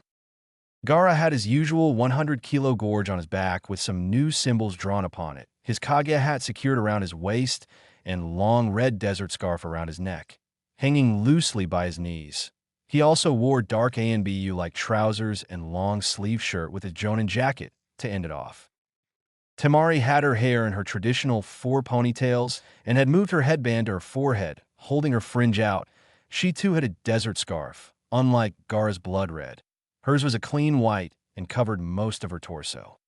She had a short skirt on and fishing net underneath, long shin pads and shoes on, and a white cape at the back, while she had all her packing underneath her and a large summoning scroll at the back of her hip. And Kankuro, he has, a different shade of Maku war paint. Gaara and Temari eyed the hidden Hokage, Kankuro especially, as he was looking forward to seeing the busted slug princess. Now seeing a normal-sized man seemed to disappoint him, rather than make him suspicious of the man. Hokage-sama, would you please unmask yourself? Gaara said suspiciously. Why, of course, Kage-sama, he said as he slowly removed the fabric ever so slowly to reveal. The fountain of youth shines brightly on this beautiful day, Kazuke-sama. All present were bold, experienced, hardcore shinobi in every sense, but the henge that was so damn realistic to the point that it was eye-watering. A small puff and a chuckling Naruto later brought everyone out of their funk and back to life. Naruto, what the hell are you doing here? Kankuro yelled as he pointed a finger at the laughing blonde. As glad as I am to see you, I was expecting the... Gaara's mind went to work at the presence of his best friend. Congratulations on the promotion, Gaara said with an unusual smirk across his face, proud of his brother's achievement. What? Temari said, confused at what he said. Spoil sport, Naruto said with a smirk to match his fellow Kage. Care to explain, Gaara? Kankuro said, scratching his temple at what the two were saying to one another. Gaara stood next to Naruto as he held his arm out. I present you the Rokudaime Hokage of Konoha, he said with an uncharacteristic laugh. Shizune watched Sakura perform a routine checkup on the comatose Tsunade. The green glow caught her attention as she watched the small glow slowly heal any unseen wounds. She looked out towards the night sky, feeling a bit worried for no reason. Something was out there watching her. She felt a shiver run up her spine as she hurriedly closed the curtains and brushed the feeling off as she handled some hospital paperwork that needed to be finished. At least we made some ground, Gaara said as he pointed at their position on the high-budget map. Another day, and we'll make it by noon, Naruto said, calculating the distance and how fast the group was as a whole. I guess we should make camp, Shikamaru said as he looked around at the surroundings. Couldn't we find a tavern or something? Temari said as she looked desperately for the symbol representing an inn on the map. Temari was a hardcore tomboy of a shinobi, but she had grown accustomed to a bed over a hard, insect-infested ground. There is one about half an hour to the east, Shikamaru pointed out on the map. Right, it's decided then, Temari said aloud as she grabbed her pack. Some thought to disagree, but all thought it was a bit too troublesome for them to argue with the determined Kunoichi. They all grabbed their packs and made their way to their new destination. Curious about how Naruto ended out as the Hokage, Temari asked as politely as she could. Yo, Blondie, how did you end up the Hokage anyway? Running low on good shinobi already, Temari said in a teasing tone. Temari, said Gaara, trying to sound formal, but was just as curious as his older sister. Naruto chuckled as he walked to the inn. Neji just stayed in the back with his Byakugan, flaring wildly looking at all directions. I was promoted for an array of reasons, 2 more than the rest, I would guess, he said as his hand pulled his Hokage hat off to hang off his neck. Tsunade is in a comatose state. She will push herself a bit far during the invasion, and then her body just couldn't keep up with all the strain. He said, a little bit uncomfortable speaking about his only mother figure in his life in such a vulnerable position. And I guess the second reason would have to be the fact that defeated the invaders, he said in an honest and humble tone, not noticing the small gaps in both Kankuro and Temari's mouth. The invaders, you mean Pain and his bodies, Kankuro said in a shocked tone. He said again in that modest tone that seemed a bit off to the Sand siblings expect Gaara, wondering why he wasn't embracing the attention as he would have as a child. Gaara knew Naruto was past the phase of needed attention. As a Kage, he most certainly has his own fair share of his attention from the villagers. Gaara went through it. It was pretty amusing to see someone like him go through what he went through with his very eyes. The small trip to the inn was pretty uneventful. Small talks here and there.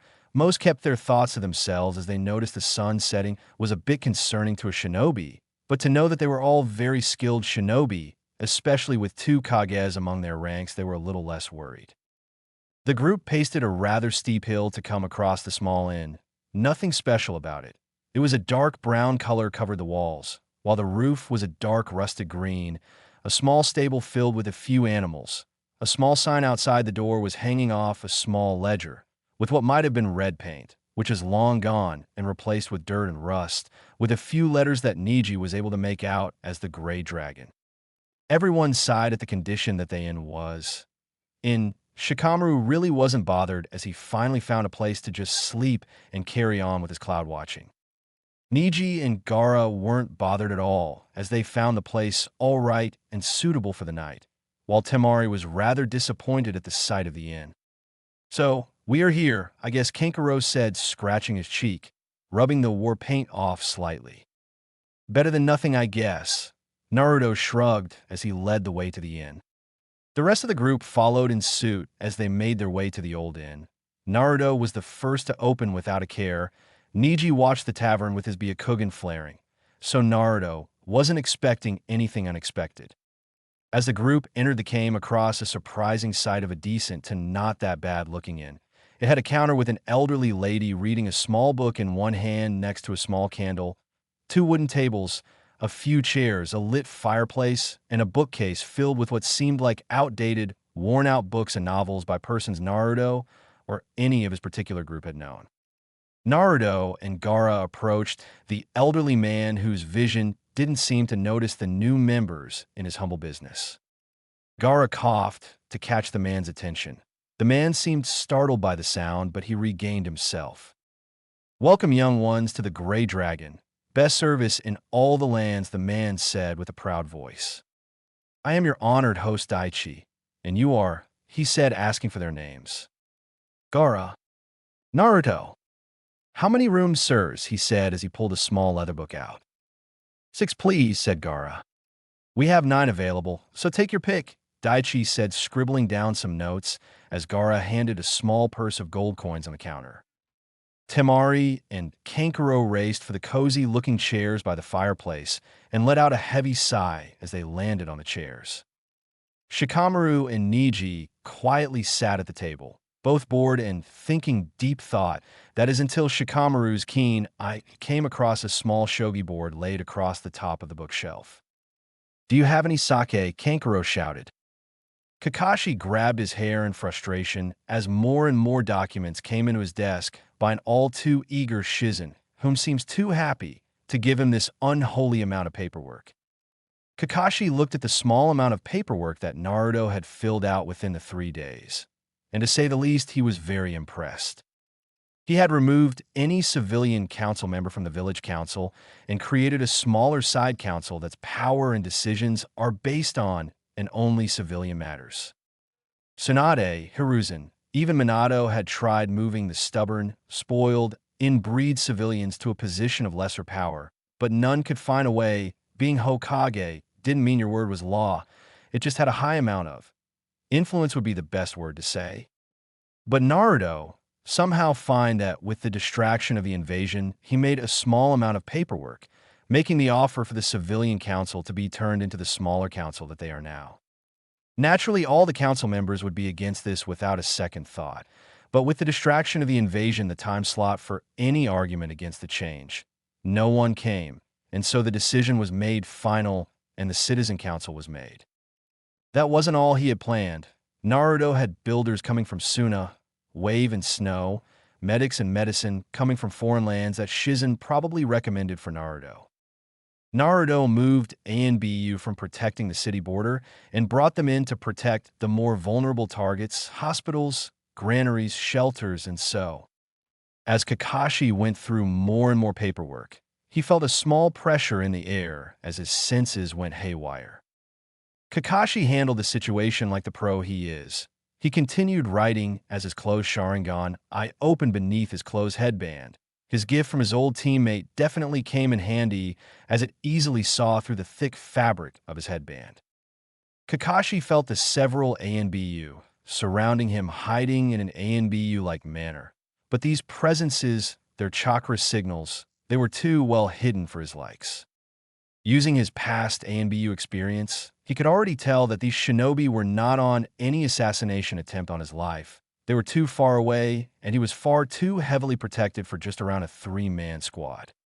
It was merely a stakeout squad. Kakashi couldn't make a move without them noticing, and the same would be said of the team watching him. As the second A moved away from their position, he would signal for an ANBU squad, and he would be on them in less than 20 seconds. He sighed as he continued his work. Somehow, in this life-threatening situation, he still has to do the blasted paperwork. "So what's the plan?" Naruto said as he drank a small amount of sake, frowning at the bitter taste. "To my knowledge, this meeting will revolve around Akatsuki, but Kages these days, who knows where it might lead off," Tagara said as he snatched the bottle out of Naruto's hands. A beautiful woman approached Naruto with a predatory look in her eye. "Is there anything else I can get you?" she said, winking at the six Hokage, placing her hand on his shoulder, rubbing it softly while trying to stare at Naruto's avoiding eyes. "We are fine," Gaara said as politely as he could. "Are you sure?" she said, trying to push her cleavage to the Naruto's line of sight. "Completely." Naruto yelled a bit louder than he wanted to. "Well, that's fine. But remember," she said with a hushed voice. Naruto had no chance but to look at the dark brown eyes of the intrusive waitress. "I'm available at all times, and I'm willing to do anything for the customer." Her hand traveled down from his shoulder to his chest, groping it slightly while talking in that voice that would revive Jiraiya from the dead. Thanks," he said, never quite sure how to say no to someone so aggressive with their signals. She winked one final time as she left with her shapely hips moving in the most alluring way. Hell, Gaara even looked, and that's saying something. Naruto just had one thought left in his mind. "Don't order room service." "So what do you know about the other Kages?" Naruto asked, shaking his head at the waitress, "and any Ika scenarios." "I've met a few of them, but not all," Gaara said as he stared at particularly nothing, taking another gulp of cold sake. "The Raikage is very headstrong, and in my experience, easily excited with the thought of battle and war," Gaara continued. "He is more of a ninja than politician. He's as stubborn as you on a bad day," he sighed. "That was a given." "I don't like him," he said with a frown. "He's very elitist to say the least. Saying the weak don't deserve to live doesn't fit well with me," Gaara said as he passed the bottle to Naruto. The Tsukage Gaara gave a small giggle as old. "Really, really old. He is the most stubborn man you will ever meet. He is a very proud man, perhaps too proud to admit his time is gone. He strikes me as a man that won't be pleased to meet the son of the man who decimated half his forces," Gaara said about the small Kage. "And the Mizukage," Naruto said, making a face at the bitter taste that didn't seem to leave. "Ah, and the Mizukage. I haven't had the pleasure of meeting her yet," Gaara said, gesturing for the near, empty bottle. "She seems to be the only normal Kage," he paused. "Excluding myself, obviously," Gaara said with a cocky smirk, taking the bottle out of Naruto's hand. "Obviously. She seems to want to bring her country past their civil war times and into a new age, etc., etc., Gaara said in a drunken tone. That's all I really know. I haven't really gotten to know them all personally. I wouldn't trust any of them right now, Gaara said, taking another sip, only to groan as the sake seemed to have disappeared. Right now, Gaara paused, looking a little green right now. I really can't believe this. This meeting will make a difference, he said, taking another sip of the empty bottle and groaning again. This won't work, Naruto frowned at the drunk Gaara. And why won't it? Nowhere as drunk as his friend Naruto replied in a slightly angry tone. Gaara paused at the tone and gathered himself slightly. That Hokage is old and stubborn and past his prime. The Hokage is an elitist, easily taunted, and in a real emotional situation with his brother missing. He paused as he placed his bottle down. The Mizukage is a nobody trying to push for more respect. He looked at the bottle and then at Naruto. And who are we? Gaara laughed bitterly. Two 16-year-olds, former village pariahs, in a job that is made for the loved and the elderly. Gaara stayed silent after saying that.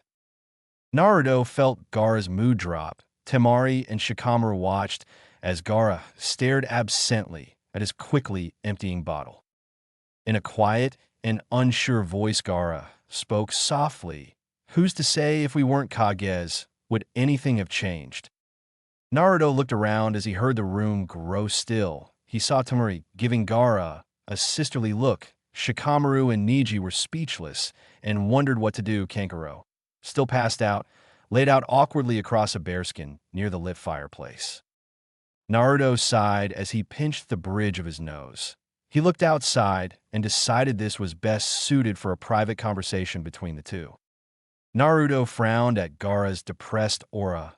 Gaara, come with me, please. He motioned for him to follow as each bodyguard, excluding a passed-out Kankuro, stood to match their leaders. Gaara reached for a sake bottle, drinking it in long gulps as he left with Naruto. We will be fine. I'm sure we can handle any nuisance out here, Naruto said with a strong smile towards Neji and Shikamaru, while Gaara simply motioned for his conscious sister to stay. Come this way. There were 10 guards. One at the door, another 2 inside.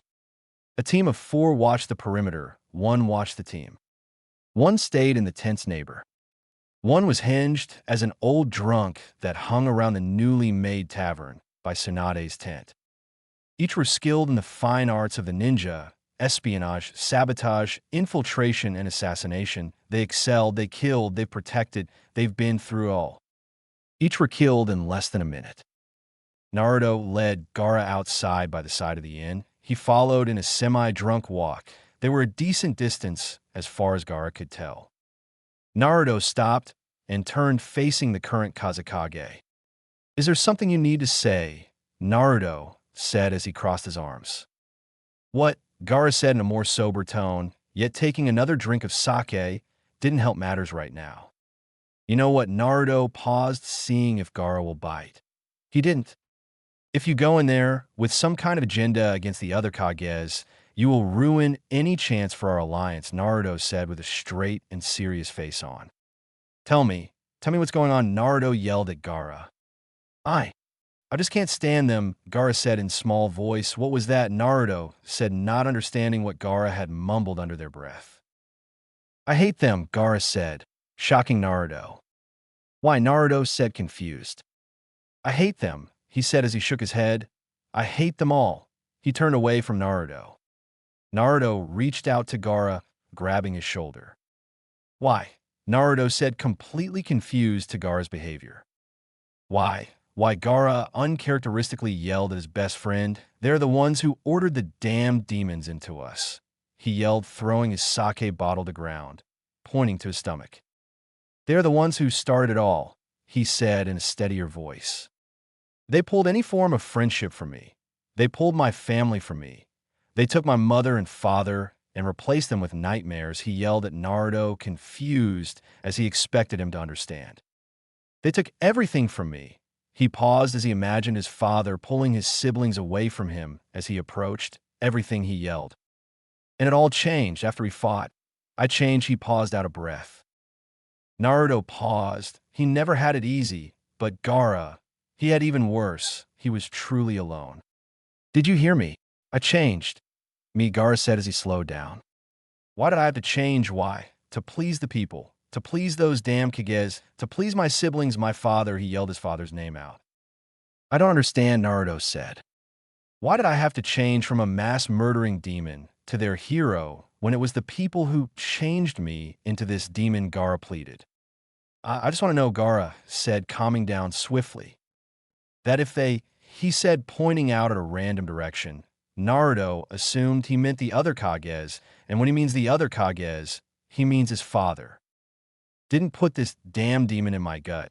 He said, pointing at his gut, how much could have changed? He paused, slightly out of breath. Naruto sighed. Have you ever wondered, Gaara asked in his calm voice. Wondered what Naruto asked? If the fox never came to your village. Naruto looked down when Gaara asked. He hadn't expected it. Your father, your Hokage, would have never died. The words stung. Your mother could be alive now. Each and every word stung. They would never hated you, us. Naruto slugged Gaara right in the chin, faster than Gaara expected. Even his Saiyan never expected that sort of speed from the blonde.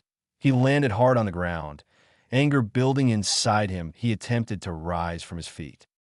Shut the hell up, Naruto yelled at Gaara, freezing him in his tracks. Naruto bent down and grabbed his t-shirt, pulling him eye to eye with the taller blonde. You can't blame them, Naruto said slowly and loudly, so it would get through. We, me, and you, he said, looking deep down Naruto's blue eyes, can't blame them. If we start thinking what ifs for right now, we will miss everything that is happening right now. He yelled right at Gaara. His sand shifted below his feet as he held the lightweight Kage off his feet. And what's happening right now is a meeting that will decide if our precious people live or not, Naruto yelled.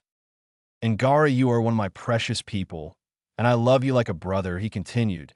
But if you're going to go into that summit and even consider risking your village and mine, he stopped and placed Gaara down as his demonic sand settled. I will end you, Naruto said softly. I don't want to. But if you toy with the fact that our childhoods were fucked up, I won't let you risk hundreds of others because of your selfishness, Naruto threatened. Naruto saw the look of regret in Gaara's eyes. He placed his hand on his shoulder. Go inside and have a rest. It's been a long day. Once you wake up, we will talk. Hopefully a little sober, okay? He asked Gaara in a soft voice. Gaara nodded and turned. He noticed that Naruto didn't come back with him. He called out, Naruto, where are you going? He asked, slightly scared that he may have upset his best friend. I just need to get out of that room. I'm going to go to the river for a wash, he said with his back turned. Besides that, it is starting to smell like cankerous balls. Naruto laughed and Gaara smiled. And how do you know what cankerous balls smell like? Gaara said, using his wit against the blonde. I've smelt your breath. Naruto yelled as his body disappeared as a hand made of sand and earth emerged from beneath him and grabbed the shadow clone. Gaara just shook his head. They'll turn anyone into a Kage these days, he said with a smile. While all Naruto could think was bloody sake. Danzo slowly walked down the empty road, the sound of laughter and happiness in the background as he approached the once heavily protected tent. He looked at a small party of people laughing and enjoying a drink with close friends. One of the patrons looked at the war hawk. Danzo nodded, and the Jinjutsu fell, revealing an AMBU officer with a wide-open throat. Dry blood spread across his torso. A root member fell to the empty road and bowed to his superior and picked the corpse up. Danzo just continued to make his way to his target, slowly but surely.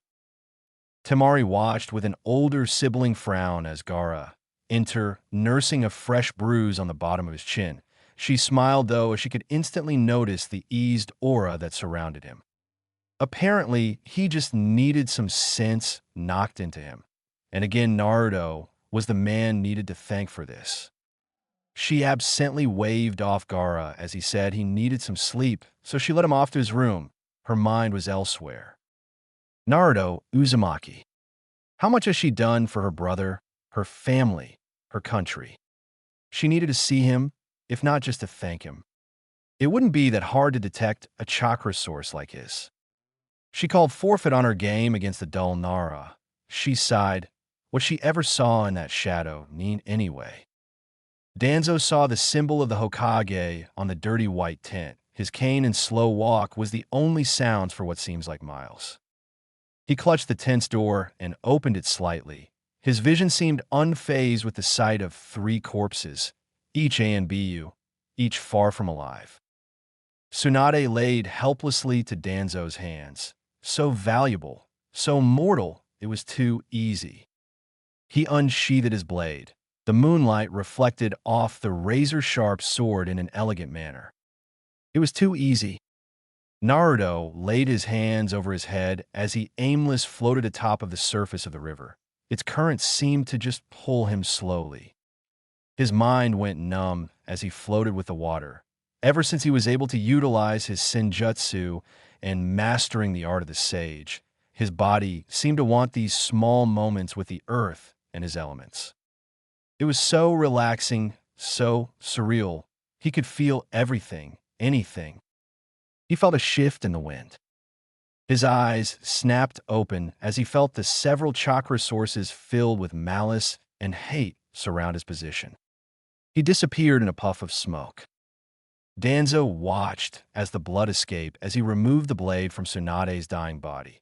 The several machines connected to her body stopped the rhythmic sound of beeping and turned into a fury of beeps, trying to signal the severity of her condition. Danzo just watched his plan go off without a hitch. He smiled evilly as he placed the IWA headband across Tsunade's closed eyes. For the village, for the people, your death will mark the start of the next war and the end of Uzumaki Naruto. Chapter 6. Lust. Where the hell is the bastard? She screamed to the heavens as she walked by the river in a quick pace. She was told that he was by the river. Gaara never told her why. She was slightly suspicious, but she just assumed otherwise. She walked by the river in an extremely upset mood. Her mind was set on giving Naruto a heart-filled thanking, not only for fixing Gaara before, but for ultimately setting up the pieces for her family to be reunited, well, what was left of it. Now she had half the mind to seriously harm that bloody Hokage. Where the hell is H? Two arms snaked out of the bushes near. Temari never saw it coming. One hand clamped her mouth shut, cutting off her short scream. The other wrapped around her waist, pulling her deep in the dark bushes. Kakashi sat through a small meeting with some civilians complaining about the lack of medics in certain districts of the village. He just sighed and looked at his small orange book from afar. The clouds parted as the sunlight shone over the cover of his favorite erotica book. We have more sickly and elderly than the entire north side of the village, the plump woman in the red said with a firm political voice. Our staff is too undermanned at the moment. I can't commit any medics at the moment. Our medical staff is spread thin, as it is, Kakashi said in a respectable, pleading voice. The woman crossed her arms in a huff as her mind went over her concerns. Kakashi just sighed at the defiant nature this woman showed. Sure, he wasn't the true Hokage, but he deserved some respect from these inbreed, up-nosed citizens from the north. The north side would be very generous if there was a sudden increase to the medics available, the woman said with a sly smile. He shifted uncomfortably under the glare the woman in the red gave him. He wisely wished for some holy intervention, and his was given a blessing in some sort. For ANBU appeared, shocking the woman. The small wisps of smoke slowly faded as the men stood still, waiting for recognition. Kakashi smirked. Kakashi gave a fake sigh and pretended to seem upset with the intrusion, when inside he was jumping with joy at the shot of being let loose from this clingy, annoying woman that just won't take a hint. The Sharingan holder rose to his feet and gestured to the door. As you can see, he said, hinting at the sudden emergence of the ANBU. An emergency has come up that needs my utmost attention, he said with a cocky smile. The woman huffed, grabbed her expensive purse in her hand, and moved to the door in an up-nosed fashion.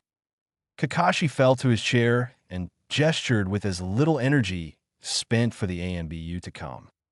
He took a deep breath and cursed a certain blonde for leaving so much responsibility on one individual as motivated as himself.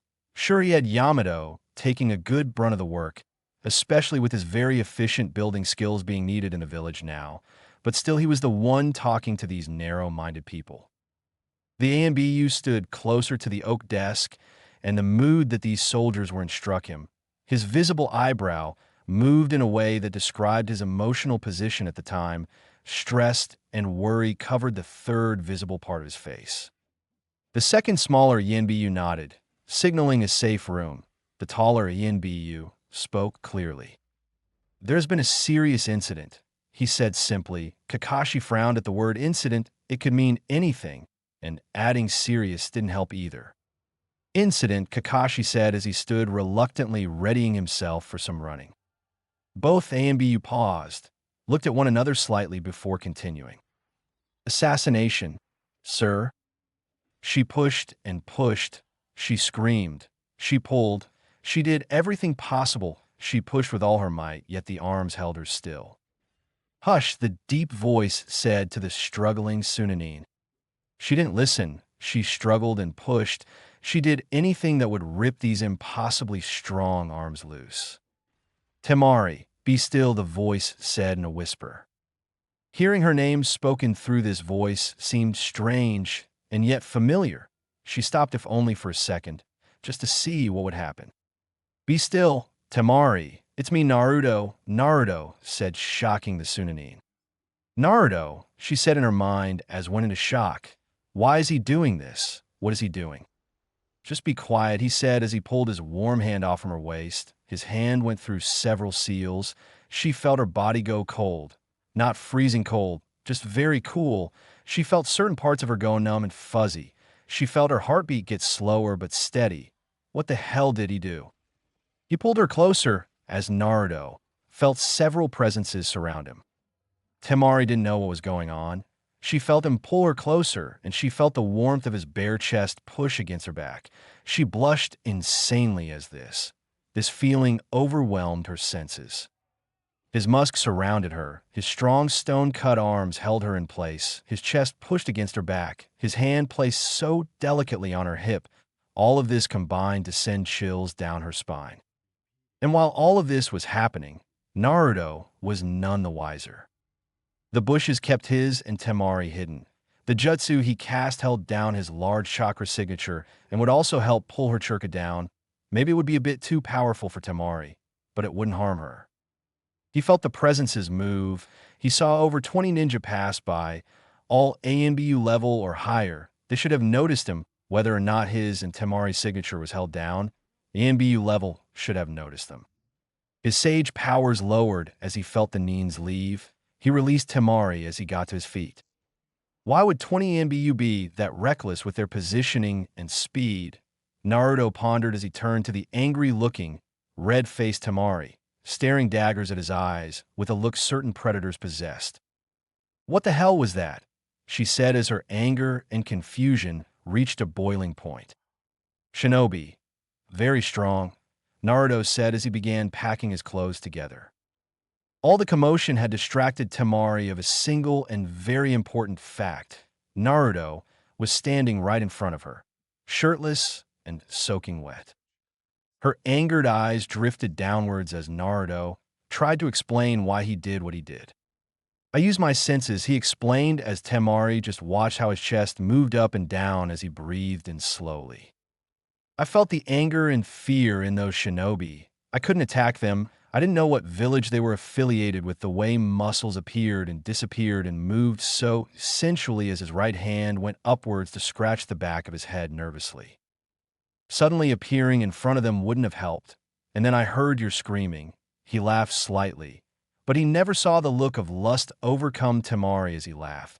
Her eyes watched over every inch of suntan skin as he moved, his muscles flexed, further hypnotizing Temari into a lust-crazed state. Naruto continued to talk, but the cloudy look in Temari's often stern and serious eyes made him doubt she was even looking. While in Temari's mind, she just noticed Naruto had finished what he was saying. He stood up and stretched out, making Temari wonder whether or not he knew that she was, in the most basic of terms, checking him out. "So should we get going?" he said, looking her directly in the eye, somewhat shocking her with his calmness and that confident look about him. Ah, yeah, sure, she said as he gave one final yawn. He offered a hand to the sitting Tamari. She pushed his hand away with a huff as got up on her own. Naruto just gave a small chuckle at the constant defiance she always showed, even to her superiors. This way, then, he said as he turned his back to her and slowly placed his Kage robes on. Temari pulled herself together as she admired even more muscles being showed to her, and it wasn't any secret that she could hide her disappointment when the damned robes blocked her view. She saw Naruto begin to walk away, and she rushed to meet his pace. The trip towards the inn was silent, not uncomfortable by any means, just silent. Naruto hated silence. So, you and Shika, done it yet? Naruto said with a sly wink. Death, the scent of dirt and blood, filled his senses as he first entered the small tent. Kakashi looked down at the crimson-soaked body. He stole a glance at the still body, but for only a second. He had known Tsunade most of his life. He respected her as a leader, as a ninja, and as a medic. He never expected to see her in a comatose state. He never expected to see her like this. Kakashi stared down at the headband, left carelessly, left as an act of war, left as a trophy of who killed whom. However, he highly doubted a nin would leave one's headband, especially one who could infiltrate Konoha's defenses and assassinate a highly guarded Leaf nin. Kakashi leaned down to grab the headband. Some of the ANBU present watched as he looked deeply at the IWA insignia. "We're not sure how to access this, sir," the bare-masked ANBU said. "There's only two reasons I can honestly say are the most plausible." The ANBU coughed at the firm attention he was now receiving from the temporary Hokage. A message of war. He paused as both Kakashi and the masked ANBU thought of the possibilities of war in the dark times that Konoha was suffering right now.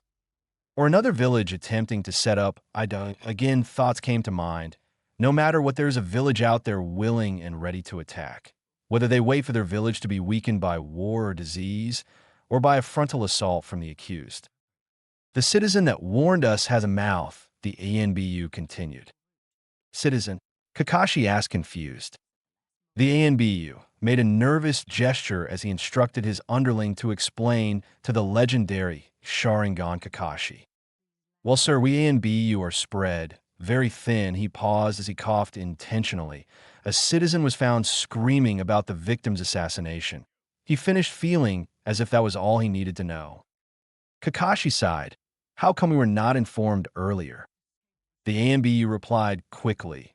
"We ANBU are on 16-hour shifts. We had over 10 members, so we just simply waited." Kakashi pinched the bridge of his nose in frustration. "Before he told us, he was screaming his head off on the way. Half the village will know by the end of the day." Kakashi mind wandered to the outcry of the public. The villagers will demand action, and whether or not they know if it's for the best. Kakashi continued to pinch the bridge of his nose in worry. The death of Tsunade will cause the masses to panic for their own safety to begin with. The second the public hears about IWA as its main suspect, not only will the villagers demand war, Chunin, Jonin, and Jinin will demand it as well. The ANBU looked at the Kakashi with a firm look, yet what he said wasn't so firm as he looked, somewhat concerned and doubtful as he spoke. "So what should we do?" Naruto and a somewhat calm Temari entered with a sigh as they finally returned to their warm and cozy inn. The blonde duo opened the door and was more than happy to see the large roaring fireplace still lit, the candles giving off a warm glow, and to Naruto the absence of one abusive waitress was making the sight an even happier one. "Where T the hell were Yoyu too?" the hidden Kinkaro said as he jumped from his small hiding space in the corner, watching with weary, alcohol-crazed eyes that only a protective brother possessed when witnessing his sister in any war-related issue. "What the hell, Kankaro?" Temari screamed at her smashed younger brother. What the hell? What the hell?" he said, looking around as if that was a stupid question. He pointed in the direction of Naruto, well, somewhat close to his direction. "I thought you were with the Inara guy," he said in a drunken slur, looking Naruto up and down. "What?" Temari screamed at this common assumption. Naruto sighed as he sat to the side, watching this little fiasco, he reached out for a stool to watch from a distance. Now, I see you going out at all times of the night. And Temari just gave a strong jab to his face. Kankuro, to drunken unprepared, was struck right in the temple. He fell like a bag of meat. Temari left for her room, but before leaving, she stole one glance of Naruto again. That fuzzy feeling she never recognized before rose in her chest as she watched Naruto laugh and help Kankuro to his feet. She turned her back, somewhat reluctantly, and left for her room. What the hell was that F for? Kankuro said, drunken slur still prominent in his voice. I don't know, Naruto said. Not so, honestly, girls. And Naruto laughed as he draped his loose arm around his shoulder and helped lean his body against his. Which way to your room? Naruto asked politely as Kankuro pointed lazily towards his room. I want no funny business. None at all. None, Kankuro said as his eyes slowly closed. I want one kid named after me, and in my own sake bar, Kankuro said as he made a list of demands as Naruto helped him to his room. That seems a bit extreme, Naruto said with a smile, going along with the drunken ramblings of a friend. Kankuro Uzumaki just doesn't sound right to me, Naruto said, laughing at how these Sunanines couldn't handle their alcohol. Okay, take some money and a nicer sister. A gentle one that doesn't hit, Kankuro said, counting off each demand with a finger. They entered the room, and Naruto lied down Kankuro and closed the door quickly, leaving the ramblings of a drunken man to himself. Naruto looked around. The wooden hallway was covered in darkness. The small slivers of light was all that could be seen as Naruto slowly crept to his room, trying his best not to wake anyone up, in particular Temari. Why? Well, that went without saying. Shikamu. Well, he strikes Naruto as an early morning crank. Naruto's search for his room decided that he was naturally lucky, so he just took a roll of the dice and chose the door nearest to him. I want all ANBU teams on high alert. Constant patrols on the village border. No one gets in or out. The ANBU captain saluted and left in the ninja way. Genin teams are to be disbanded. We cannot risk our youth, especially at a time like this, Kakashi spoke as Irika nodded and left. All missions over the rank of B will go as long as planned. All lower-ranked missions are canceled as of now. Several nodded and left in a puff of smoke. And can someone give me... Kakashi thought of the most appropriate team, Kurenai's team. He said as he accessed that Kurenai's leadership, Shino's newly made Jonin rank team, could use some more experience. Though his packed room was soon empty, Kakashi gave a good yawn and turned his back to the piles of paperwork and opened a small, familiar orange book. He felt he deserved it at times like this. The temporary assistant entered with a ton of paperwork down to her upper arms. Shizune had taken the assassination rather hard. Kakashi has sent her home for the time being. That is until Naruto came back. He understood that Naruto would be the only person that really could understand the troubles that harmed her. He did wish her the best. It was simply a matter of privacy. He never really knew Tsunade outside of the professional world, and to an even lesser extent Shizune. He would miss Tsunade. He would be sad, but he wouldn't mourn her death. That would be an insult to the persons who truly knew her. Jiraiya, Shizune, and Naruto. Got another bunch for you, she said, wiping her brow, slightly amazed at the weight of the paper. Sigh, Kakashi thought as he placed the orange book in his jacket. Temari went to her room with a small smile on her face. She looked at the room, a small scarlet rug, a rather large vanity mirror and desk, and to top it off, a large bed. She closed the door behind her, rather foolishly forgetting to lock the door, simply relying on her keen ninja skills to alert her. As she slipped off her clothing, sticky with sweat and dirt, her hand brushed against the bare, tan skin that Naruto unintentionally held. The skin his rough hands brushed past as to hold her down. A prickling feeling overcame her. She felt sensitive as her hand lightly went over the skin. The more she thought of it, the more it made her angry. What did he do? Did he do something to her? She gave out a small growl, not caring if she woke up any of her fellow group members.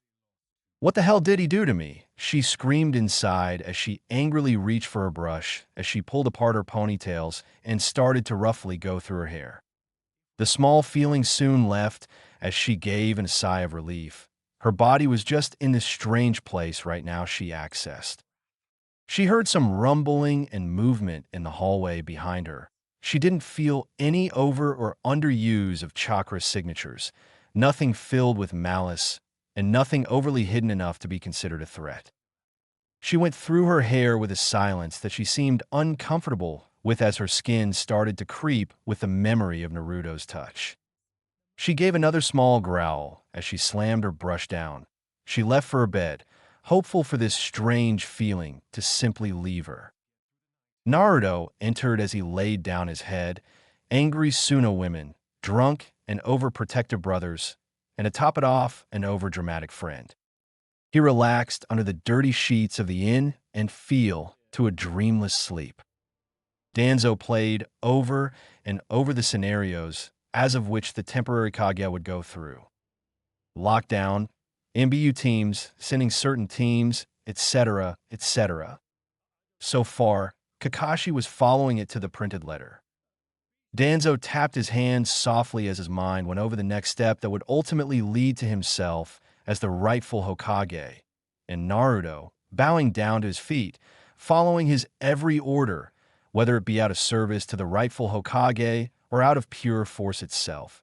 Danzo did not care. A smile would be expected now, wouldn't it? His mission accomplished, another step taken for the better of this great village. So a smile was soon to be cracking over his usually frowning lips. No, he had a liking to the slug princess. She may have learnt the wrong ways from her delusional sensei and his former rival Sarutobi, but her mind was always for the better of the village. Even after her defection, Danzo understood, if only slightly, he never had any sort of precious one to share with, to love with. No, he had the protection of the village to be concerned with. Sure, he was disappointed with the defection. He had several contacts, and at times a root member watching her at certain times, not to protect her. That was silly, just to make sure she never strayed to the other side. And the second she did return, he celebrated silently. Danzo, knowing the medical bay needed more attention than it deserved, a strong familiar leader at a time of turmoil. She was needed at the time more than him. But times have changed. The other villages are changing for the worse. Suna is regaining strength. The Mizukage is calming down the civil war, and Danzo knew the true nature of man. Another scapegoat would be needed, and a weakened Konoha will be a holy target of target. IWA and Kyumo are becoming more unpredictable than ever, and to top it off, the emergence of Akatsuki has made matters complicated. But Danzo's carefully made plan is coming into place. The death of Tsunade will rock the civilian core, urging the village to declare war on IWA. Of course, Kakashi, let alone Naruto, won't start a war over a leftover IWA band, but the plan was not for the village to declare war. At least, not yet. No, this was a mission of casting suspicion, making Naruto, or, to the lesser extent, the village, hesitant to suddenly join forces with a village that had suddenly killed a beloved leader. Naruto would never accuse Suna. The council and educated Nin would point fingers at Suna, but Naruto would protect Suna to the fullest extent, and unfortunately the village would be behind their hero and leader. But IWA was another story. Naruto's bloodline was a shock to all. Excluding himself, of course, IWA was the natural enemy of the Namikaze family. Sooner or later the village hidden in the rocks would demand Naruto's head. The village would protect its leader and hero with everything it has. Step by step, this was only part of Danzo's complicated plan. But it was for the better of the village. And the village needed Danzo. Whether they believe against it or not, the death of Naruto Uzumaki Namikaze will happen. It is for the village. Gaara and Naruto lead their parties to the neutral ground with no words spoken for a while. The day was covered with ugly gray clouds, making this day seem very, very dreadful to Naruto. Naruto and Gaara walked side by side, neither saying a word. Temari and Shikamaru stood side by side, neither really acknowledging the other, each just following Shikamaru's strategic positioning. Gaara and Naruto in the second to front, having the most protection, which to most seems stupid with Naruto's godlike senses and Gaara's protective sand. Temari was in the front and Shikamaru behind the two Kages, easier for Shikamaru to order the others. Temari had better access to her fan for a frontal attack, and was there to protect Naruto and Gaara. Kankuro was behind Shikamaru, his hands holding onto his chakra strings ready for any sudden attack. And finally Neji was behind Kankuro by the several meters, his Byakugan activated. His 360-degree vision would warn any of us about any enemy from behind and from the wings. Shikamaru was very happy with how he set up this team. His pride shrunk as his attention focused on a particularly interesting shaped cloud.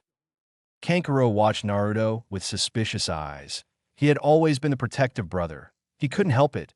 It was simply his nature. He knew that Gaara would hand over Temari on a silver platter if Naruto showed any interest in her. He always suspected something when Temari was suddenly assigned the long-term mission of being the diplomatic representative of Suna in Konoha. She was far more valuable at Suna. The thought of Gaara's scheming against his efforts made Kankuro's blood boil. Was the only thing protecting her honor these days. Naruto walked with the quick pace that Temari placed. He frowned with being surrounded by his bodyguards. Sure they're bodyguards, but he was pretty sure he could handle himself against some Rougenin. He sighed as he placed his hands behind his head, relaxing his somewhat numb arms. Tired from swinging aimlessly, he looked around at his surroundings, trees at all sides, shades of green and brown. His mind relaxed as the trees swung with the wind. Being a sage like him, seeing that was a beautiful sight itself. Naruto sighed in relaxation, annoying most by his somewhat nonchalant behavior at a time. When attacks could happen at any time, Naruto just laughed as he watched everyone turn to face him with some sort of look about their face. He just brushed it off as he continued walking, watching the trees sway with the wind. Temari turned away from trying to stare angrily at Naruto, but for all she could muster, the mere glance he returned made her feel funny. She never felt this feeling. She looked ahead, trying to distract herself with strategies of defensive. She knew her mission was to protect Gaara, and to a lesser extent, a shiver ran up her spine.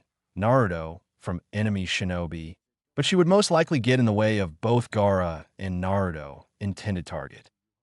Neji's all-seeing eyes watched for a distance, but movement caught his eye. It was fast, extremely so, but this is what he was brought here for, to identify possible enemies from distances. Hokage, sir, unknown chakra sources due west-north. 1 kilometer, closing on our position, Neji yelled to his superior. The group paused and stood their ground. Shikamaru and Temari's mind went over the variables and strategies they had said earlier. Kankuro hid his puppet under a small jinjutsu and readied himself for a possible battle. Gaara removed his gourd from his back, placed it to the side as he held it in place with one hand. Naruto smiled as he placed the Hokage hat on, happy with his pick of the Hyuga genius. His skills were in full display today as he watched the Hyuga announce the position to everyone, how far they were, and Shikamaru announced it was only a few seconds or so before the sources of the suspicious chakra revealed themselves to the group. 500 meters and counting, Neji shouted for all to hear. Naruto rolled his shoulders as he made sure not to activate his sage abilities at the moment. This situation didn't really strike Naruto as a time to bring out the big guns. Naruto felt the chakra. The change in air signaled their arrival. They did not know that we knew they had arrived. None in the group moved in a way that could be identified as intimidation to the new arrivals. Naruto felt curious with these chakra sources, not the group, but there was one chakra that interested him, especially so. Naruto walked out of position. Shikamaru caught himself before he yelled angrily at Naruto. He had been so used to being in charge of Naruto in the few times they had missions together, he watched Naruto approach the direction of the shinobi. "Hello," Naruto shouted, causing most of the group to look angrily, again, at Naruto. There was a rustle in the bushes. The forest stood still. Unnaturally so, they were discussing something between themselves. most likely if it was wise to reveal themselves. Temari watched carefully as that idiot approached the unknown shinobi. Suddenly, 3 shinobi emerged. Temari held out her fan in a defensive position. She looked to the side and saw her siblings following suit. She looked at the 3 closely. One was hardly over the age of 15. The shark-like teeth caught her attention immediately, second only to the large swords held over his back, wrapped and held together in bandages. Kiri forehead protector spread across his chest, black-rimmed, strange-looking glasses worn over his eyes, watching everyone with suspicious eyes. The other was the tallest of the group, seemed to Temari as a middle-aged man, a large black patch hiding his right eye. He had fair skin, a decent-looking man. He wore a talisman in each ear, which seemed strange to Temari. He was staring at all of her allies. Naruto was being watched with a strange seriousness from the man, but as Temari watched for a short moment, his eyes seemed to go particularly angry as it passed the Hyuga boy Naruto had defeated during the Chunin exams. But the third emerged from bushes. She was around Temari's age, perhaps older, red hair reaching her knees, covering her right eye. Her eyes passed Gaara slowly and with a look that Temari couldn't point down and identify. She had a slender and curvy body. Her eyes were a shade of light green. She wore a blue dress that she quietly admired. Her long red hair was weaving in and out as she approached Naruto, watching Gaara with a glint in her eye. "I'm the Godame Hokage," she said as she bowed slightly.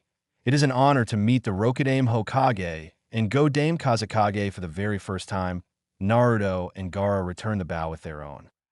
Naruto removed his Hokage hat, shook his head with a smile that it hadn't resorted to violence. He had to pause for a split second. He never thought that his mindset would turn from the boy that usually initiated the fighting to the peacekeeping old man that he felt he had turned to. The Mizukage eyes were glued firmly on the Kazekage, but the second the Hokage removed his hat, Meiterumi's eyes sparkled as she admired his good looks. He approached her with a smile and offering a hand. She smiled in return and shook his hand. His firm handshake made her smile intensify. "Hokage. So young." She smelled the air, filled with his must, and oh, so large chakra source, so strong. She watched how he blushed at the attention he was receiving from the Mizukage. "So handsome," she said as she held his hand a bit longer than Naruto expected. She closed in on Naruto. Her other hand reached for the hand that she held firmly as her free hand started to softly travel up his muscle-clad arm, her green eyes staring softly as she continued. "Mizukage-sama, this is most inappropriate." Chojuro spoke with a firm blush, watching his long-time crush openly attack another man right in front of him. He was speechless as the fifth just brushed him off. "Young and strong," she said with a smile, her eyes filled with lust and want. Chapter 7. "Deal. Mizukage," Mei, she said, cutting him off, eyelashes battering with a fury. "Mei, would you be kind enough as to let my arm free?" he said, nervous, not of fear, more of this aggressive mode that she had. The group had decided earlier to walking together. Who was confident enough to face 9 Jonin, 3 Kages, and 2 demon holders was worth facing as a group. The group had abandoned the Nara strategic positioning as he didn't know enough of the others to trust them. Of course, Shikamaru stood at the front as the lead, and Niji at the rear. The Mizukage's light green eyes sparkled as he spoke carefully. Temari watched from behind, dark green eyes staring daggers at the back of this newcomer, the one latched firmly to Naruto's right arm. As he wished, she paused, hinting for his name. "Naruto." He spoke carefully, almost expecting something to happen. The Mizukage's eyes sparkled in recognition. The famous Naruto of Konoha, son of the great Yondaime, holder of the even greater nine-tailed demon, taught by the finest teachers available, Sharingan Kakashi and the great toad Sannin Jiraiya, victor in the great battle against pain, even defeating the Kazekage in his demon form, while a genin. She smiled almost evilly. "You know, Naruto-kun," Temari gave an inwards gasp as Mei's hand touched and groped his chest, adding the Mizukage calling Naruto, "Naruto-kun." My advisors have told me that I should stay on your good side. She smiled as she watched how his warmth never seemed to fade as she openly groped his chest. If I had ever known you were this good looking, she said, smile reaching as far as it could. Now I can see it will be easier than ever to get on your. She paused as she pushed his forearm firmly against her breast's good side. Kankuro landed face first in the ground in exactly 1 second later for no apparent reason, plus a large nosebleed. With the Mizukage joining the group, all to the displeasure of Temari for some reason, the group arrived at sunset to the neutral ground. The grounds were covered knee-deep in snow. The snowflakes drifted aimlessly in the breeze as the cold air chilled three Suna, Neens especially. The groups had made their way to the embassy, but had been told that it had been extended for the tomorrow afternoon. Shikamaru sighed in annoyance. Gaara as well, but they overcame it. The three Kages had made their way to the closest inn or tavern or whatever. As long as they were out of this cold, all the better, Mei and Temari voiced, as the men just followed their dominate lead. The inside of the inn was very lavish, and to Naruto's taste a bit too fancy. This was matched by Gaara's Spartan view on life and Shikamaru's laziness to have anything more than what's needed. The place was made of pure wood, with touches of steel in all the needed places. Extravagant rugs were laid across the floors. Expensive paintings and tapestries were displayed across the walls. This was definitely not Naruto's type of place to be comfortable in. All his life he was never given anything. Naruto's early childhood was blurry at best. He had distant memories, which in his opinion he would rather forget. Crying was now in the past, pulling and pushing for attention, begging and pleading. Never again, he vowed to himself. He took a seat in the closest empty table, nearest to the burning fireplace that seemed to be the only source of heat in this cold and expensive inn. Shikamaru took the seat closest to the fire. Kankuro left sightseeing, Naruto presumed. Gaara left for his assigned room, as the two that was with the Mizukage began bickering with one another. Mei quickly took the seat to his side. Temari was beaten by a split second. She eyeballed the Mizukage and took the chair opposite to Naruto. Mei waved for a waitress. An elderly woman approached with a smile. "How may I help you, honorable guests?" she said with a respectful bow. Naruto looked away as Temari and Mei smiled at the polite nature of the woman. "Some glasses and a bottle of sake for my friend," she said, gesturing to Naruto with a smile. Right away, honorable guests, she bowed, slowly walking away. "So, I have heard so much about you, the great Naruto of Konoha, yet I barely know you." She paused, looking suspiciously at Temari for a split second. "What would you like to know about me?" Naruto answered back politely. "Here's a good one. What is your chakra affinity?" she asked, preparing herself to impress her new target. "My affinity is wind style," Naruto said quickly. "Wind style," Temari said, quite shocked, never expecting Naruto of all people to share her affinity and her well-known passion. "And yours, I guess, is wind as well?" Naruto said with a smile at the somewhat shocked look on Temari's face. "Yes, I had it discovered during my academy years," Temari said, proud with her affinity. "Yes, well, that's all and good, but—" "Wait, excuse me," Naruto said, cutting Mei off. "Did you say you had your affinity revealed during your academy years?" Naruto said, surprised and quite angry at the discovery. "Yes, it was mandatory for all students. Wasn't it mandatory for your teaching staff as well?" Temari said, perplexed at the reaction. "No, it was not," he said, quite angry at his teachings, somewhat angry at the underappreciation that the Konoha teaching system had received for the last few decades. His mind went to the possibilities of him learning his affinity during his academy days. He could have been a prodigy like Sasuke. "When did you discover your affinity?" Mei asked, quite peeved at the turn of the subject. "A few months ago," Naruto said simply, as if it was nothing, thinking more on making some big changes to the Ninja Academy system. "Excuse me," both Mei and Temari said at the same time. "What level are you on?" "He mustn't be too high, could he?" Mei and Temari said, one after the other. I've recently mastered cutting a waterfall with pure wind chakra. Yeah, he said, surprised at the look Tamari had given him. All right, how about your father? She said, smiling in a dreamy state while her eyes landed back on Naruto. You look a lot like him, you know. Naruto thought more on the subject of his father, but that was for another time. Never met him, never cared for him, he said in a cold tone. A lie true, but this was a matter for another day. The tone caught me off guard. Hey, your mother.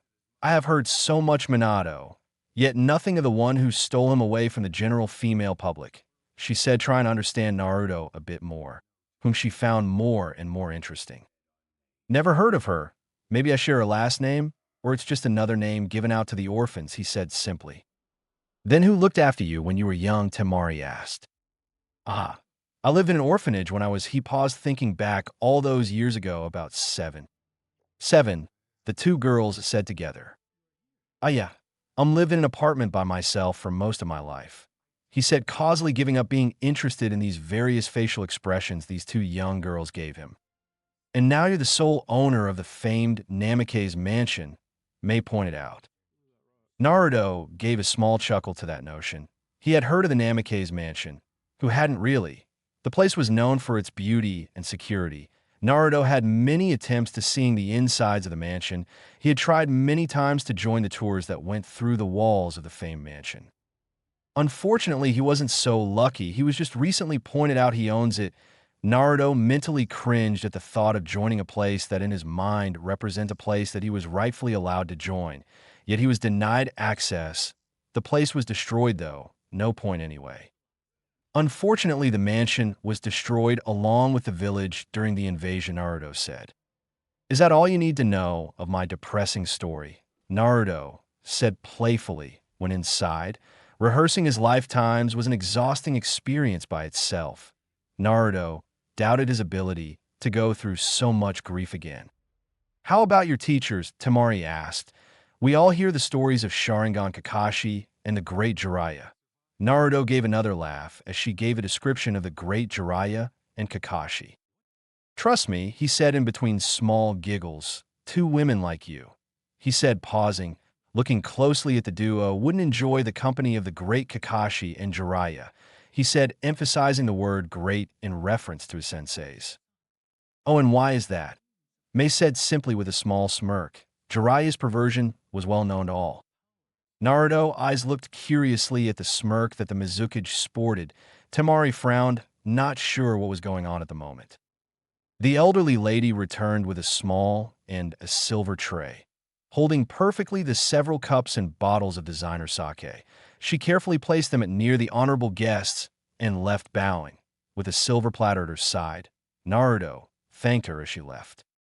And why is it that we wouldn't enjoy the company of such renowned shinobi?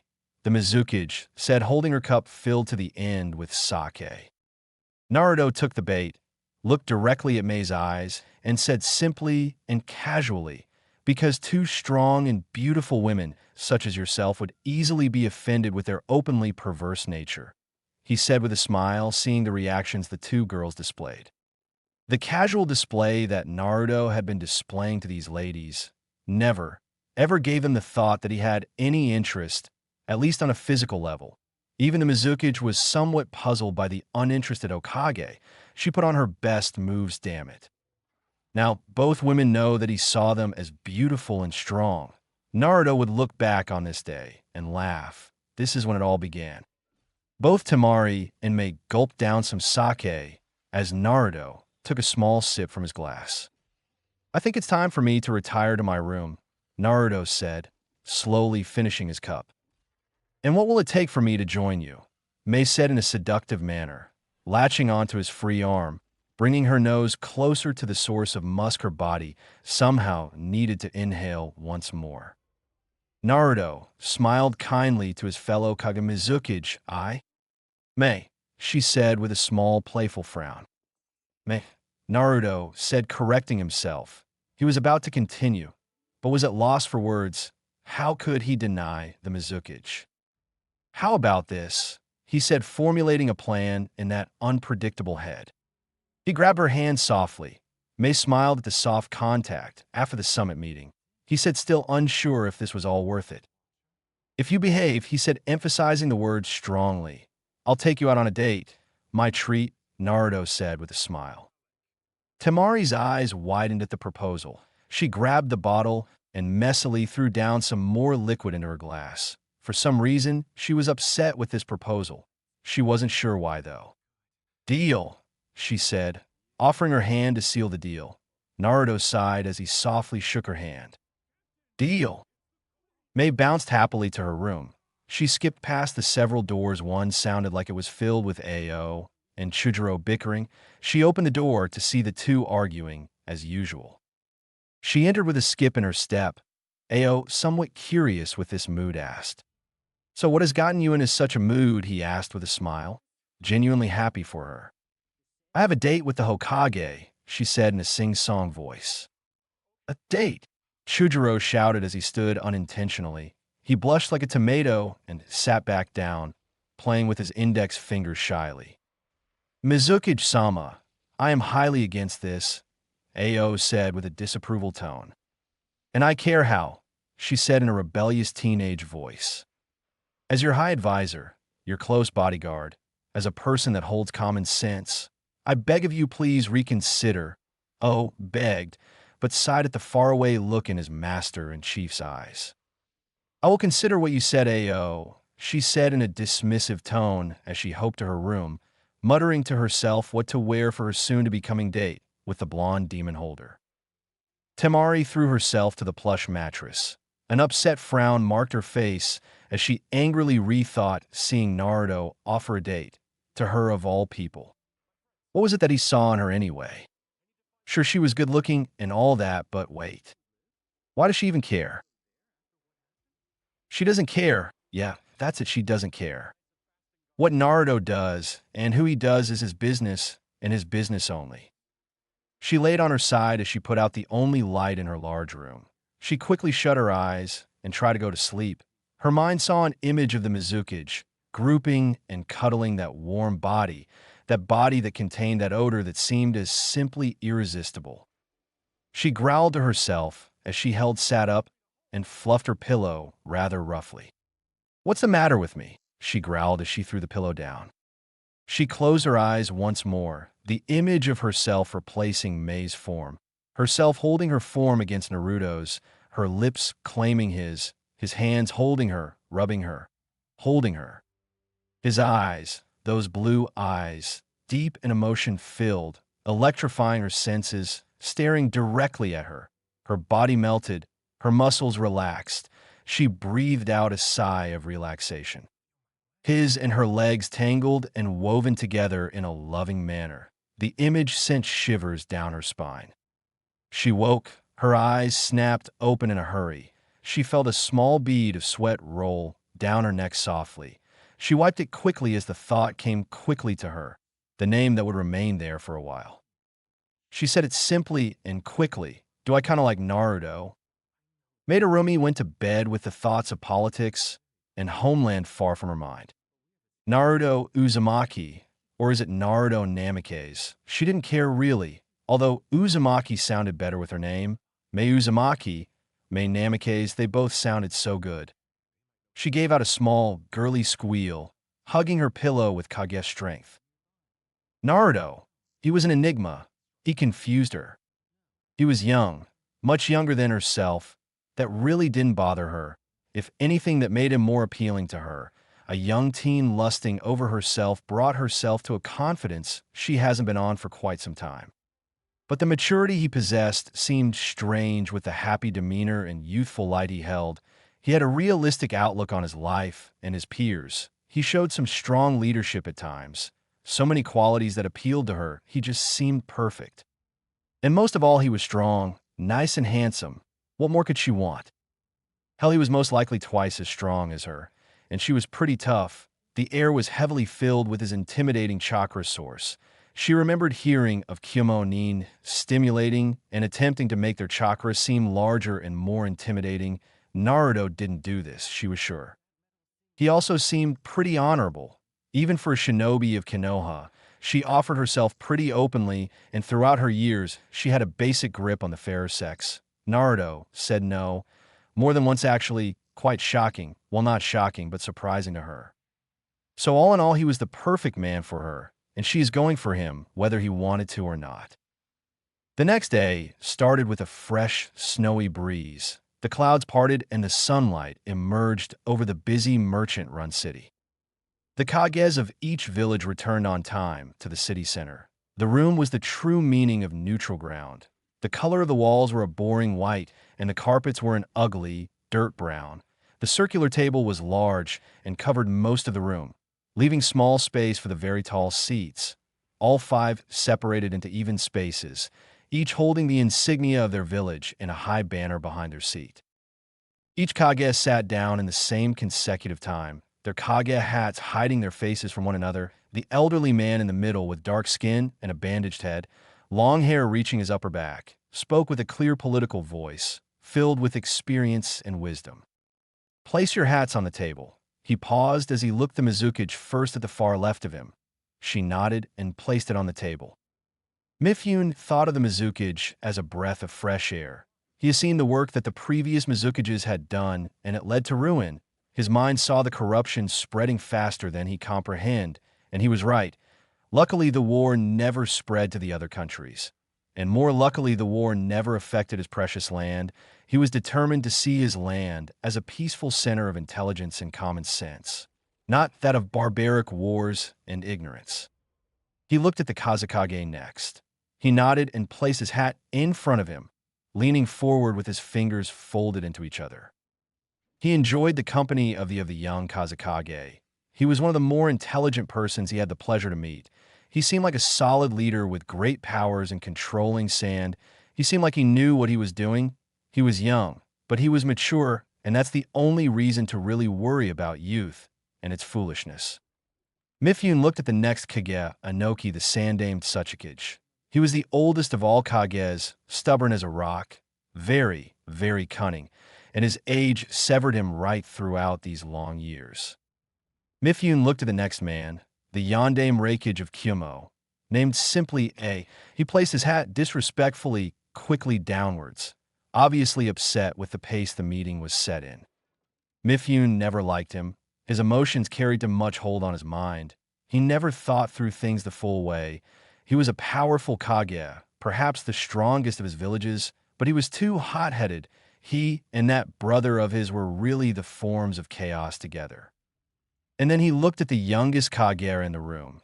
Naruto placed his hat before himself, not smiling or showing any sort of movement that would be taken to offense of his fellow Kages. His eyes shifted to the man in the middle of the half-circle. Naruto Uzumaki, or was it Namikaze? He was the strongest of the five, not the smartest as the Kazekage or ambitious as the Mizukage, nor was he as experienced as the Tsuchikage. But being strong by itself brought a man respect from his fellow peers. Not Mifune, though. He had more to prove to the general of the Land of Iron. Naruto was the youngest and strongest, a dangerous trait to possess. He had never met him earlier, so this man was new to him. He knew not his political sidings, whether he was a war-crazed maniac or a simple peace-loving man like himself. Mifune did look up his records earlier, last in his graduating class. Taught by Hitaki Kakashi and Jiraiya of the Sannin, he had faced a young Kazekage in battle and won, taught several jutsus, considered a prodigy by those from other villages, strangely not that of his own village, defeated the Akatsuki leader and elected temporary Hokage. He was by all means a prodigy, but this was a subject for another time. You are here today because the Reikage has called this meeting together. Mifune paused as he saw everyone sigh in boredom. This meeting will begin now, he said, watching the interest of the Kages dip. My name is Mifune, he said, announcing his name for the Kages to know, and I will this meeting's director, he said, also announcing his position to the people present. The meeting begins now. Gaara sighed at the silence. All this for it to begin in silence, sigh. He would be the one to begin this meeting. I'll go first, Gaara announced.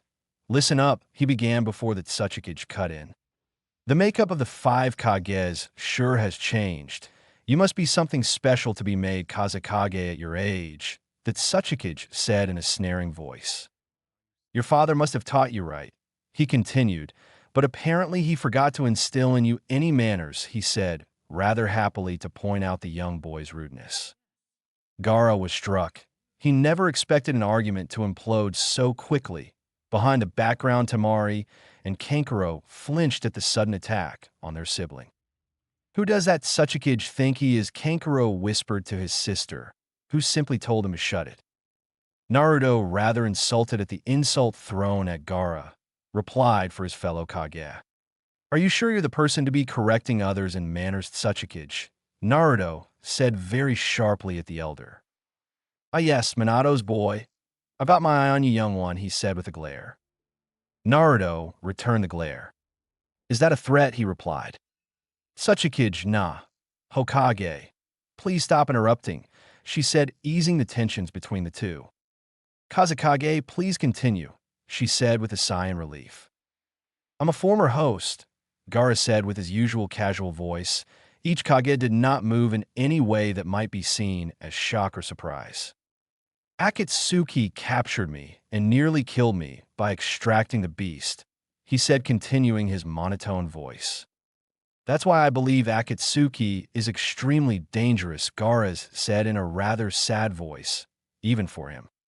I requested aid from the other Kages many times, but they all ignored me. Except the former Hokage, Gaara said, stating the news. Several of the Kages sighed in frustration. Some shifted uncomfortably at the news of their ignorance. Though at this point, with so many hosts captured, it's too late for aid, he said simply, enjoying the looks of anguish from the other Kages. The Tsuchikage snorted in disagreement. If a country has had its host captured, it has no business giving other countries orders, Inoki shouted to his fellow Kage. You should have tried to recover it in secret, he continued to shout.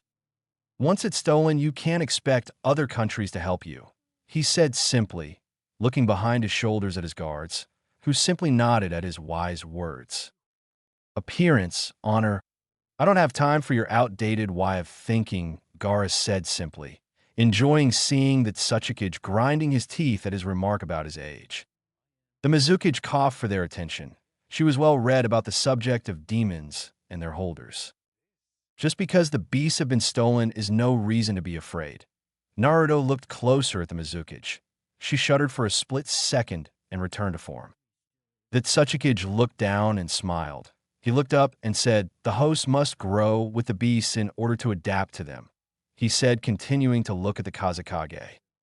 Even then, control is difficult. He paused. Right, Kazekage, he said with a smirk. Gaara just stared back at the grinning Tsuchikage, not saying a word. Just seeing that smirk made his blood boil. He definitely didn't enjoy this elderly man. Naruto looked at the Tsuchikage with fury running in his blood. This elderly man was pushing him more so than he should ever push him. Suddenly Naruto saw its slow motion. The Raikage large fist, he brought it up high and went down with speeds found only among Kages. The bodyguards moved with efficiency. Naruto had told his team to hold still if a situation like this came. So Shikamaru lays back on his side, continuing his nap, Neji watching the whole scene unfold with careful eyes. Quit your yapping, he shouted, his arm, elbow deep in the ground. Shards of table shattered and moved around the room. The Raikage's bodyguards moved to protect their unstable leader. All the guards moved into exotic stances, with exotic weapons to match. Naruto watched with a frown, not feeling threatened, just curious with the way this Raikage was acting and why.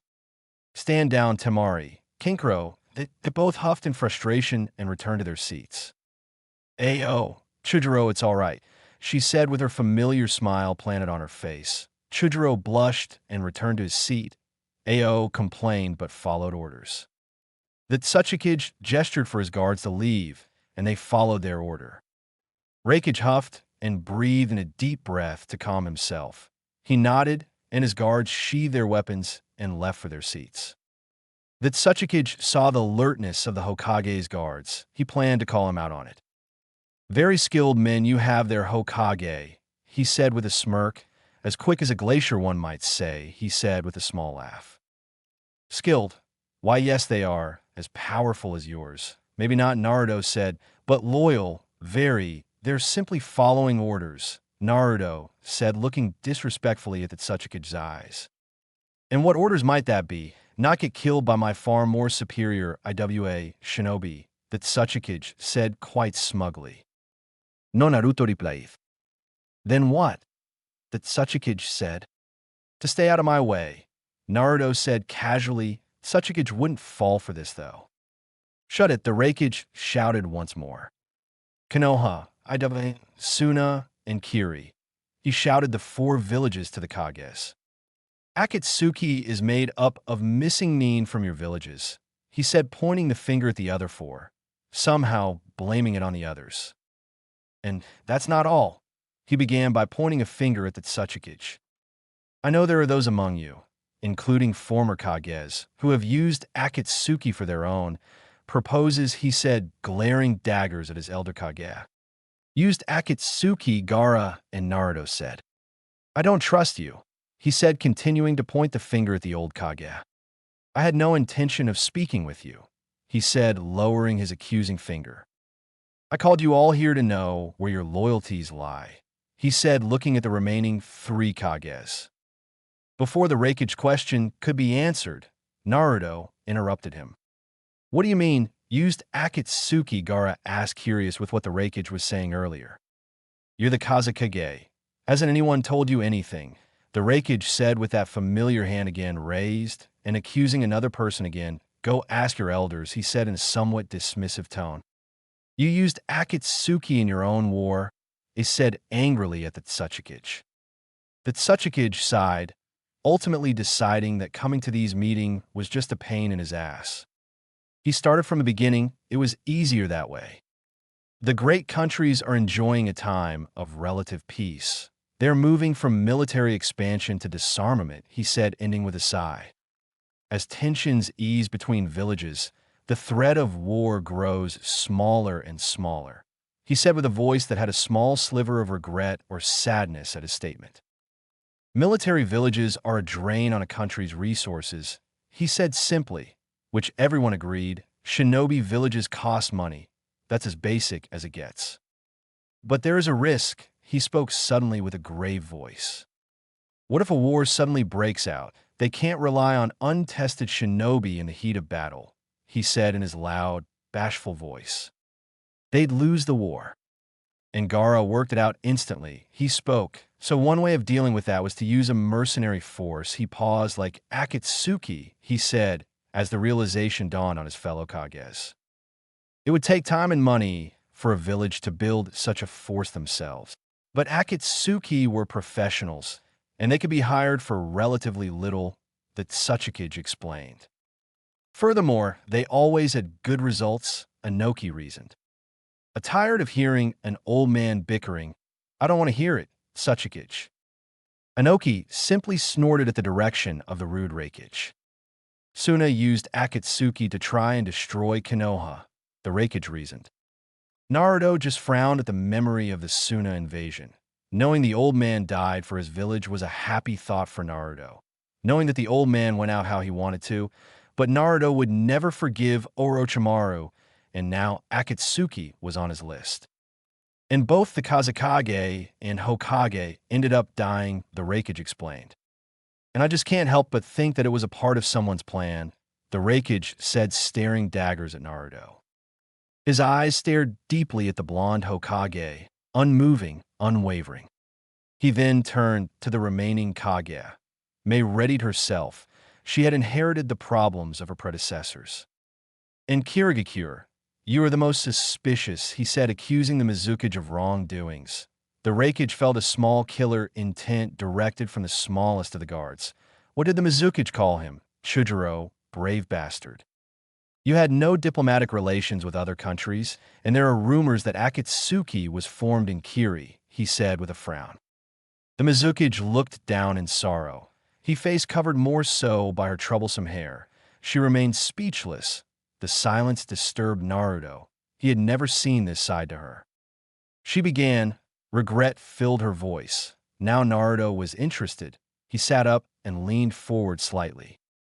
To tell you the truth, she began, looking at Naruto for a split second before beginning once again. There were suspicions that my predecessor, the Yonde Mizukage, was being controlled by someone, she said with a wavering voice. Her eyesight kept returning to Naruto, seeing how he would react, badly or not. It could have been Akatsuki, she said, honestly unsure of herself, but I didn't want to make a big deal out of it, she said with a smile, which the Raikage found quite infuriating. You all, he said, anger seeping from himself. Watch your tongue, that Tsuchikage piped at the younger Kage. It's because you were continuing to amass power and techniques during the time of disarmament that the other countries were forced to hire Akatsuki in the first place, that Tsuchikage yelled the loudest Naruto had ever heard him yell. What? The Raikage replied, almost in shock, his veins filled with anger. Did this man dare accuse her for the kidnapping of his brother? Before you two get into another talk and break another innocent table, there's something you all should know, Naruto said quietly with this stored info that he held since his employment in the Hokage position. What is it? The Raikage shouted, releasing his anger into the direction of Naruto, who was anything but intimidated by that show of anger. Akatsuki's leader is almost certainly Mura, Hacharuto said with a sigh. The shocked looks on the faces of his fellow Kages were well-deserved. They were talking about a man that has been dead, and this was more than a man. This was a shinobi legend. I thought he was long dead, that Tsuchikage said in the most receptacle tone he has ever addressed Naruto in today, probably through shock. I don't understand it as well, but my sources said they are certain, Naruto said simply. Gaara was concerned, and these sources are, he said, curious. Let me just say that Jiraiya spy system is not dead, Naruto said with a small smirk directed at Gaara. While all the other Kages, even Mizukage, was unhappy with this news, Jiraiya spy network was the stuff of legends. If it is still running, security measures must be taken. Mifune sat by enough. He raised his hand for silence, which gradually came. He coughed before he began, as a neutral country. I have to say, the leader of Akatsuki has read the signs of the times. He paused, thinking before speaking. He used the stability and the suspicion of the other countries to increase his own powers. At this rate, even Land of Iron will. No, he won't dare say it. His precious land once again in the fires of war. No, never again. He would make sure of that. But there's a silver lining. He paused once more, again thinking before speaking. It's rare for all 5 Kages to come together like this. He again paused. What do you say? He said, thinking of the most appropriate words. Until the threat of Akatsuki is gone. What would you think of forming a 5-village alliance? He said, unsure of himself and his proposition. An alliance? The Raikage looked at it as an insult. I like it, Naruto said. These are bad times. Cooperation is needed in bad times, Naruto said simply. Again, the director of the summit thought before speaking. The chain of command should be uniform. The thought dawned on all the Kages. We want to avoid as much confusion as possible, Mifune said in his wise thinking once more.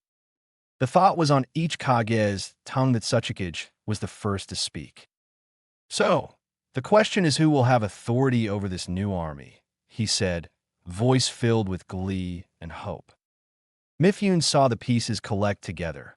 Perhaps an alliance is within reach. You will only fight among yourselves. So, I would like you to respect my position as a neutral party. Everyone nodded in agreement. This was a wise man. Everyone in this room respected his ways of thinking. He must come up with the most plausible reason as who should lead an army like this. Mifune paused once more, the longest pause yet. He thought long and hard this time. He had ultimately made his decision. The only host left is Khan Dash. The meeting was interrupted by the sudden swing of the large oak doors. What appeared no one expected in their entire life.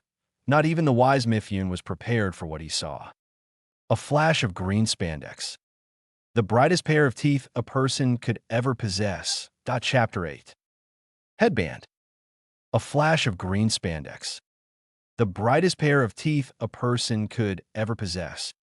The greatest haircut known to man. He appeared with a bloodied IWA headband held firmly in his hand. Hokage-sama, Lee began, out of breath, sweat covered and out of breath. He must have traveled a long distance. What is the meaning of this? Suchikage said in insult to the intrusion. Even Mifune was disturbed by the disruption, even more so by what made the disruption, whatever it was. Sir, assassination, Lee said in between gasps of air. Lee, explain yourself, Naruto said in perhaps the harshest tone he ever had addressed Lee in. He gasped for air for the next 5 or so seconds. The silence was deafening. He gathered himself together and bowed in respect to his superior and the other Kages present. Sir, there was an incident, assassination, sir, from one of the other villages. Now Naruto was concerned. Gaara sat up and listened intently. The other Kages shifted slightly at the mention of a possibility of their participation in an assassination. Who is the victim? Naruto said. His eyes cringed in worry. He saw all the signs of an important person being involved here. They sent the fastest messenger that Konoha has available, interrupting a meeting of the highest importance. This was worrying indeed. Lee paused, worrying for the reaction of his friend and his leader. He was preparing himself to restrain Naruto, if necessary. He approached Naruto closer, bent over to tell him straight to his face. He whispered the deceased name. He handed him the bloodied headband, whispered his apologies. Naruto was still, silent, and still. He didn't move. Lee placed a hand on his shoulder, trying to comfort him in some way. He brushed it off quickly. He wanted to do something, the headband in his hand revealing the accused. His mind was working well enough to know that it couldn't have been IWA. Why would they leave a headband? Or could have been. Naruto looked down at his hands. He was shaking. He felt Neji and Shikamaru move to his sides, Lee still remaining behind him. They moved to comfort him or restrain him. He didn't know. Naruto slowly pulled a hand to his cheeks to see if he was crying. He couldn't tell. His face was numb. His body shook with sadness. He didn't feel any tears. He wasn't crying. He went to his feet. His knees felt weak, horribly so. He left slowly. He didn't look up. He wouldn't dare to. He heard Mifune shout something. Toward him he bet. He ignored it though. He looked down at the headband. The dark blue cloth was now a stained, ugly scarlet, the blood of one of his loved ones covering the symbol of IWA. He was near the door, so close. He ignored the looks of worry that the Mizukage shot at him. Gaara looked at him with a face mixed with concern and surprise. He told himself not to look up, but he did. He saw that Suchikage look at him with suspicion, and he detected a hint of happiness of him leaving. Then his imagination pulled him to the next level. He saw an image of the Suchikage holding a picture of Tsunade, pointing to it and handing it to some evil minion. He then pictured him, the Suchikage, handing the man the headband as a symbol of strength. Then finally, the Suchikage laughing in victory, hearing the news of the successful mission. Naruto was about to move, about to hurt, to kill. But suddenly, a figure emerged from nowhere. His spiral mask twisted to his right hidden eye. His short jet black hair stood still as he looked down at the surprised and shocked Kages. Good morning, he said with as much charm as he could muster. Akatsuki, the Raikage yelled as he smashed his foot to the ground. His body lifted and pounced towards the Rouge member. He pulled back his arm back and shot his arm off with an unmatched speed that only a Kage could possess. This is no ordinary Akatsuki, Naruto said with murder in his eyes. Uchiha, Naruto spoke clearly as he could, the name bringing as much hate as it brought sorrow. Madara Uchiha. The man stood his ground as the Raikage fist passed by quicker than expected and as effective as a simple breeze. The Raikage pasted the masked man in a split second. His fist impacted the back wall, and physics made their laws known as the wall shattered and crumpled underneath the strength of an enraged Raikage. Madara looked back with a sigh. The Raikage was one of his least favorite Kages, so emotional, so quick to move, and yet so slow to think. Madara had heard of the stubborn Naruto and his fiery head. Looking at the man's still form and hard look, he had changed over the years, or at least from his last update on the man. "My brother," the Hokage yelled as he emerged from the smoke of splintered wood and shattered stone. "Give him to me," he shouted, now even louder than the last. "You will listen to me," Madara said with a voice that sounded accustomed to giving orders and a look on his face that showed he had seen more power foes than him listen to the orders he barked. The Hokage moved from his seat and pushed past his protectors. He gave an elderly cough and ignored a small screech in his hips. "Calm down, Hokage," he said with a disgusted look on his face. To act so brass, to be so impulsive in a situation like this, it simply disgusted him. It wouldn't hurt to listen to him.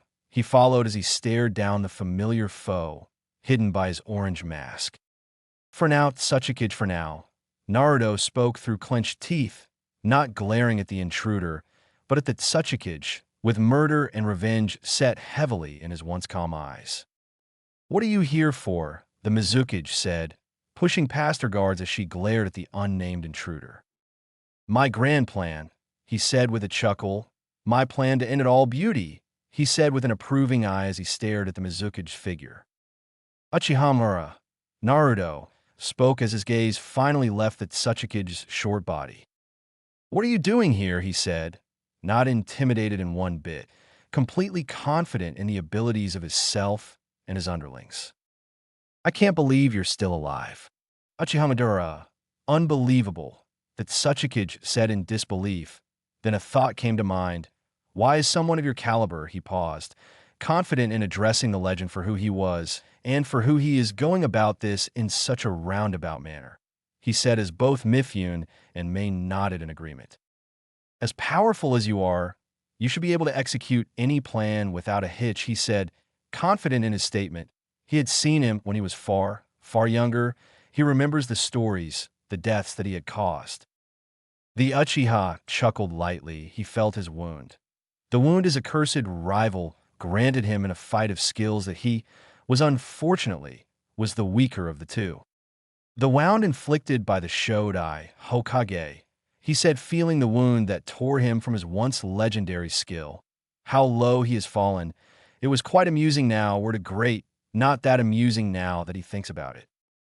I am now a mere shell of my former self," he said as his hands rose his head, falling to look at his once powerful hands and what he could do in his younger years. "So this is your plan," the IWA guard said with a huff. "To return yourself to your former strength," she said with a glare. Madara almost voiced a chuckle, quite unprofessional at a time like this. "You could say that," he said with pondering, "but that's not it at all," he said as he began to take a seat on the small ledge he stood near. "Just what is it you are plotting?" Mifune said with a snare. "Just what sort of plan is this, Madara?" "Not just any plan," he said with a hidden smirk. "The Moon Eye plan," he said with a sigh of relaxation, finally off his weary legs. "A grand name for a grand plan indeed," he said with a yawn. The Hokage gave an animalistic growl at the signs of boredom. "Show respect, damn it. I am so far from killing you. And now look at you sitting and yawning in front of the honorable Kage and myself," he said with a growl. "You do not give respect, Hokage. You earn respect," he said with that hidden smirk that, although unseen, made rage boil underneath his skin. "I'm going to take my time. I'm going to say this once, and only once, so listen hard," he said as he stretched his legs and cleared his throat. "Everything will become one with me. It will be a perfect union. I will be complete." The room was silent. Not a voice was spoken. Not a sound was heard. The oldest man in the room was the first to be taken back by the statement. The perfect union, become one. What does he want? What does this mean? "What does this all mean?" Naruto said, still seated, eyes focused on Madara's masked face. He coughed and cleared his throat one last time. "An ancient stone tablet has been pasted down. Through the Uchiha clan generations," he gave out a small, unprofessional chuckle. "Even as we speak, it remains beneath Konoha. Carved upon this ancient tablet are the secrets of the Rakuto sage," he said as the room filled with knowing gasps and confused looks. Only those with powers, he said, gesturing towards his eyes, powers of the eye. Only they can read them, Madara spoke with a pause in his long speech. More can be decoded when read under a series of different levels of Sharingan. But that's for another time, he said, continuing until he was interrupted by the old Kage. The Rakuto sage is a mere fairy tale, the Tsuchikage said with an elderly stare, a simple story told to children, he finished with a frown. He really did exist, he said, basing a fact really, and he did leave behind his tablet. The Raikage's muscles flexed with anger. All this talking and what progress has been made, he palmed his feet, felt he was about to move until. Keep to the subject. Whether this sage existed or not makes no difference to me. This plan of his is without a doubt real. So continue before my fellow Kage goes off the deep end. Naruto said, gesturing to the Raikage's enraged look about his face, his clenched teeth and closed fists. Madara smiled at the demon container. He was beginning to like him even more so. Thank you, Hokage, he said as he rolled his shoulders, readying himself to reveal his grand plans. Do any of you know why he became a legend? He said, pausing as some nodded and some didn't. And how he came to be worshipped as a god by shinobi everywhere, he said. This is why I speak of the sage Hokage. This is the connection between my plan and the great Rakuto sage, he said in his storytelling voice. Mei stood up, Uchiha Madara. He looked her way, his head titled slightly. You have the Mangekyo Sharingan, and there was someone in the Akatsuki with the Rinnegan, she spoke slowly. Pain, Naruto said, informing Mei of the Rinnegan holder. The one with the Rinnegan. His name is Pain. He said the name that brought so many memories, so many memories. Mei looked worried towards the new Hokage. She looked back towards the Uchiha. She spoke quietly. You know everything, don't you, she said, about this great sage that everyone had heard of. Tell us then, the Tsuchikage demanded. Madara looked at the Tsuchikage with a rather amused look about his masked face. Such a man to order him around. It was quite comical. He began slowly. He once saved the world. He looked at Gaara, then Naruto from a monster. A monster, Gaara said, confused at such a generic term. Kazekage, Hokage, this monster was sealed within you too, he said, amused with the sounds of gasps within the room. Yes, it is a fusion of all the tailed beasts, and possesses the strongest chakra ever, he said, not at all surprised at the sound of absolute silence. It was true. When he found this out, he was probably even more shocked than all of the other present.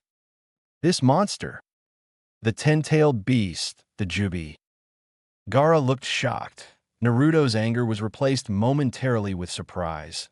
The demon sealed within the young blonde roared with anger at the mention of that dreaded name, the 10-tailed, a being stronger than the Kyuubi, unbelievable. Temari, probably the most outspoken person among the people present, spoke her mind. Her voice was shaky and uncertain. There's a beast with more tails than the Kyuubi, she said, confused at the statement. I just told you, didn't I? He said in an almost teasing voice. It is a fusion of all 9 of the beasts, Madara spoke again. But how, Naruto said, stomach burning at the mere mention of the name. The 9-tailed beasts are nothing more than a division of the almighty Jubi's chakra, he said, looking around at the confused faces surrounding him. And the Rakuto sage, he was the one to do it, the one that divided Jubi, Madara said without a tone of respect. I don't like where this is heading, Kankuro said, whispering to his sister. He spoke up for Madara and everyone to hear. So, is that why Akatsuki has been gathering the tailed beasts? He said, hoping to bring out the plans that the Akatsuki had prepared over the years. Madara was ready for it all to be known. In order to protect the world from the Jubi, the Rakuto sage developed a new jutsu. Madara spoke through his hollow mask. The jutsu is still in use today as the host seal system. For what seemed like the 50th time today, several members present gasped at the name of the jutsu. Yes, the Rakuto sage was the Jubi's container, he said. He sealed the Jubi within his own body. In order to control it, Madara spoke, clear and smooth, like the thought so astounding and so selfless. The mere thought of self-sacrifice was truly astounding to the people here. Naruto was a loss. Even he didn't know if he could do that. The Kyuubi was forced upon him. Sure, his father had sacrificed himself, but to choose to live a life that he lived, that Gaara lived, even Naruto doubted he would choose to seal an even more powerful demon in his gut. Having saved the world from Ajubi the Sage was worshipped as a god, Madara said. His voice soon to a turn, but the Jubi's chakra was so great that the seal would break the second the Rakuto Sage died, and it would once again wreak havoc upon the land. He paused. Knowing that on his deathbed the sage used the last of his strength to divide the Jubi's chakra and spread them across the land. He paused once more, the information soaking in. Then the Jubi's empty body was sealed away and sent to the sky where no one could ever reach it. Madara paused once again. There became the moon. Naruto looked around the room, clearly blindsided by the information. He saw that Temari looked away when Madara revealed the origins of the moon, out of awe, shock, or disbelief he did not know. The scale is too huge. Far too huge for any one man to do that, the Hokage bodyguard said, pushing away the look of disbelief off his face. Madara looked down at the boy. He sniffed at him. Having become one with the Jubi, the Rakuto Sage was already more than human, he said simply. Mifune spoke up, completely unafraid with the presence of a S-rank shinobi. I understand now, he said quickly. Madara looked at the old commando. That you want to gather the beasts in order to gain their inhuman power, he said, but was confused. But what will you do with that power, Uchiha? Mifune said with an accusing finger. And so he finally revealed it, his plans, the plans to change all of mankind. I will revive the Jubi, step 1. I will then become its host, step 2. And with its power, I will be able to strengthen my eyes to a higher level unknown since the days of the Rakuto Sage, step 3. And finally, I will be able to cast a certain jutsu, he said, finishing his diabolical plan. That Hokage looked insulted at the thought, a jutsu powered by the strength of 10 tails of pure chakra. A certain jutsu, he looked confused at this. What is it? What are you planning to do? He demanded once more. Madara looked down at the short man, upset again at the tone this man spoke to him in. It is the most powerful illusion ever, he said, leaving it to the imagination of who was present. The ability to project my eye onto the moon. Mugen Tsukiyomi. Then I will be able to cast an illusion over everyone on Earth. Silence surrounded the room. I will control everyone with my illusion, and the world will become one. The silence continues. A world without ill will or strife. Silence. Everything will be one in me. Not a sound was made. Madara's voice echoed within the large room, which within that moment seemed so small. Everything will be united. That is my plan. That is my moon's eye plan. The Raikage's rage could no longer be held down anymore. He slammed his fist down to the desk, which surprisingly held its own. You must be kidding, he shouted. I want to hand the world over to you, he continued to shout. Gaara's hands unfolded. He lifted himself to his feet and spoke as smoothly as he could, but the thought of what this man wanted to commit, this man wanted full control. He wanted order in its purest form. Peace under the illusion is not true peace, he said as he thought each word out before speaking, to at the very least convince this man against his plans. It's only meaningful if the real world manages to accomplish it, he said, explaining the best and only way for the world to achieve peace. Mei stood up looking directly at the Akatsuki leader. And what does that hold for us? She said, glaring at the man. There's no hopes or dreams, it's just an escape, she pleaded. Hokage stood, making really no difference in terms of stature. Make the world one, he said quietly, remembering what the old war hawk said. Danzo spoke of something similar, but he pushed these thoughts away. In your case, it sounds more like you want to make the world yours, he accused. Madara found this to be quite a funny accusation for some reason. That Hokage snared at this, Madara replied quickly with a quick laugh. Ha! And what have you five Kages been able to accomplish? He didn't wait for a reply. He was nearly out of steam with this ignorant bunch. You must understand, there is no hope. Hope is nothing more than resignation. That is what is not real, he said in a voice filled with wisdom and understanding. Unfortunately, this tone was voicing the end of all humanity.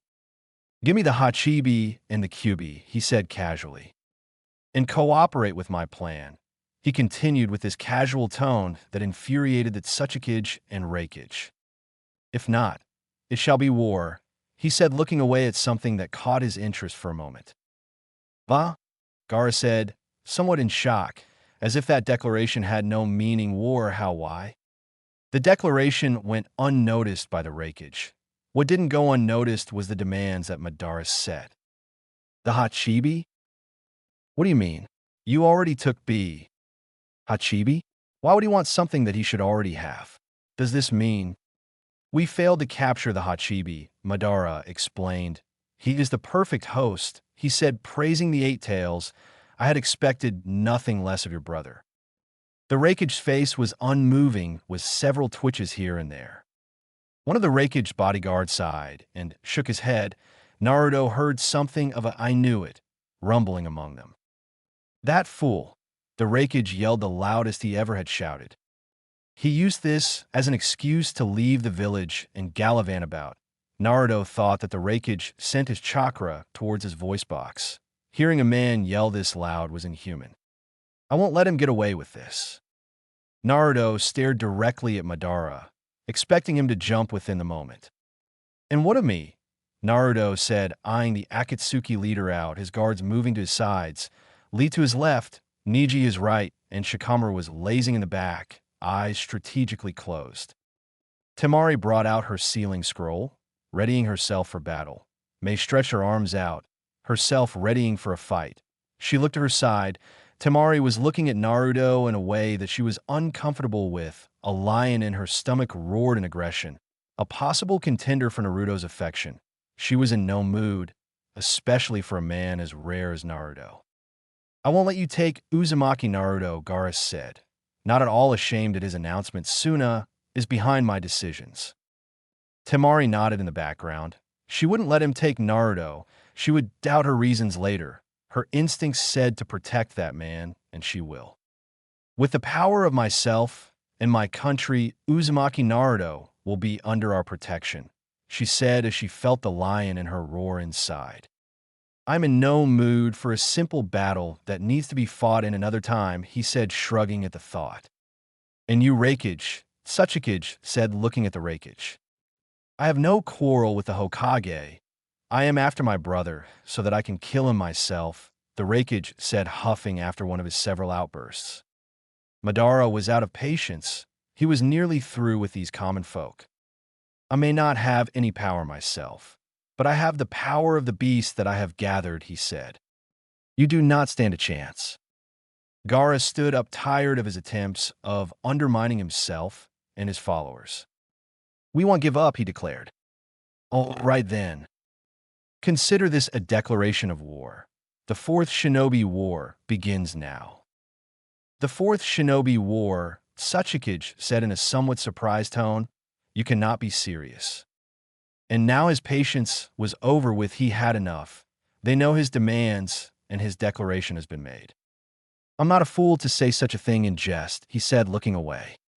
The Reikage looked at Madara with hate-filled eyes. He had caused all this. His brother would be safe if it wasn't for this man. He hated this man. Next time we meet, it shall be in the battlefield, he said, disappearing into a swirl of space and time. Inoki held his elderly hips in pain. He was getting old for this junk. Oh dear. What shall we do now? Inoki asked no one in particular. Gaara stood to the question, beating Mifune to the punch. We must form a shinobi alliance, he said calmly, less worried without the presence of Madara. There is no other way to oppose the power of seven-tailed beasts. Gaara looked around. The Reikage looked reluctant. Mizukage seemed concerned. Naruto remained still and unmoving. This was not good news. The Mizukage spoke up. I recall that you were against the idea, Reikage. she said with a small smirk. The rakige's reluctance seemed to fade as his hardened face softened somewhat.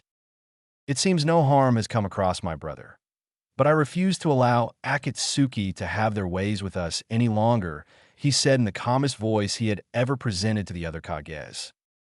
We form a shinobi alliance and settle this as quickly as possible, he said quickly. Select a search party at once and contact the village so that they can begin a full search at once. He barked at his underlings who nodded and jumped off.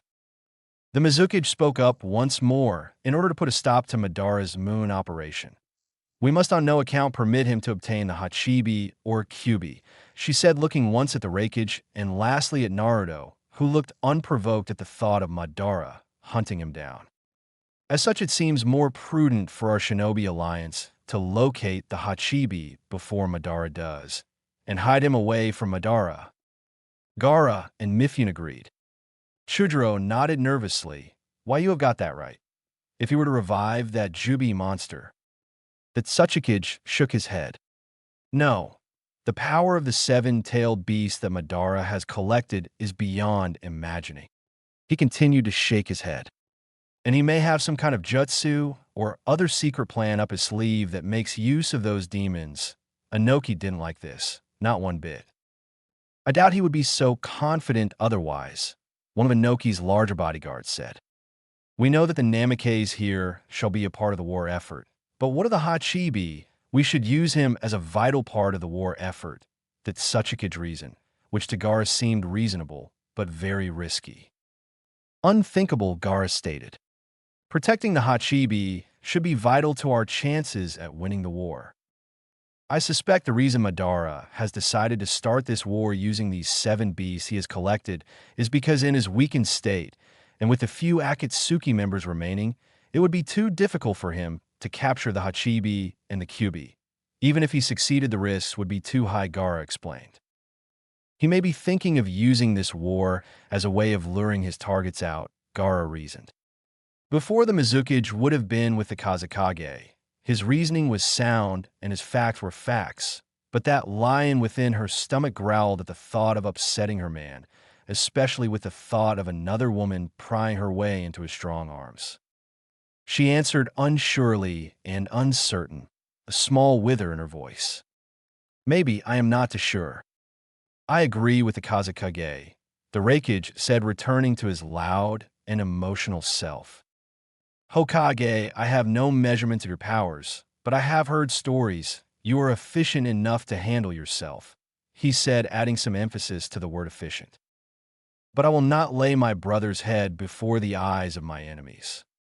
Very well. Do you accept such a sama, Hokage-sama, that we shall capture and restrain the Hachibi and hold him in a protective environment? May asked the short elder and the young blonde. I will share our information on Killer Bee with IWA, Kiri, Suna, and Konoha. I suggest that teams be organized and mobilized immediately, the Raikage barked. Once the Hachibi is found, I suggest that you send that information to me, he said in a somewhat threatening voice. I am probably the only person my brother will actually listen to, he suggested. The Raikage settled down as the room went quite quickly. We must know that even if we secure the Hachibi and protect them with the force of our alliance, if that alliance is annihilated, it will all have been meaningless, he paused. That is why I say, it would be more advantageous to us if we were to send him into battle from the start, working alongside the alliance's forces. The Raikage looked reluctant to do what his fellow Kage told him. Are you sure about that? Inoki looked at the new voice. Mifune spoke with raised hands.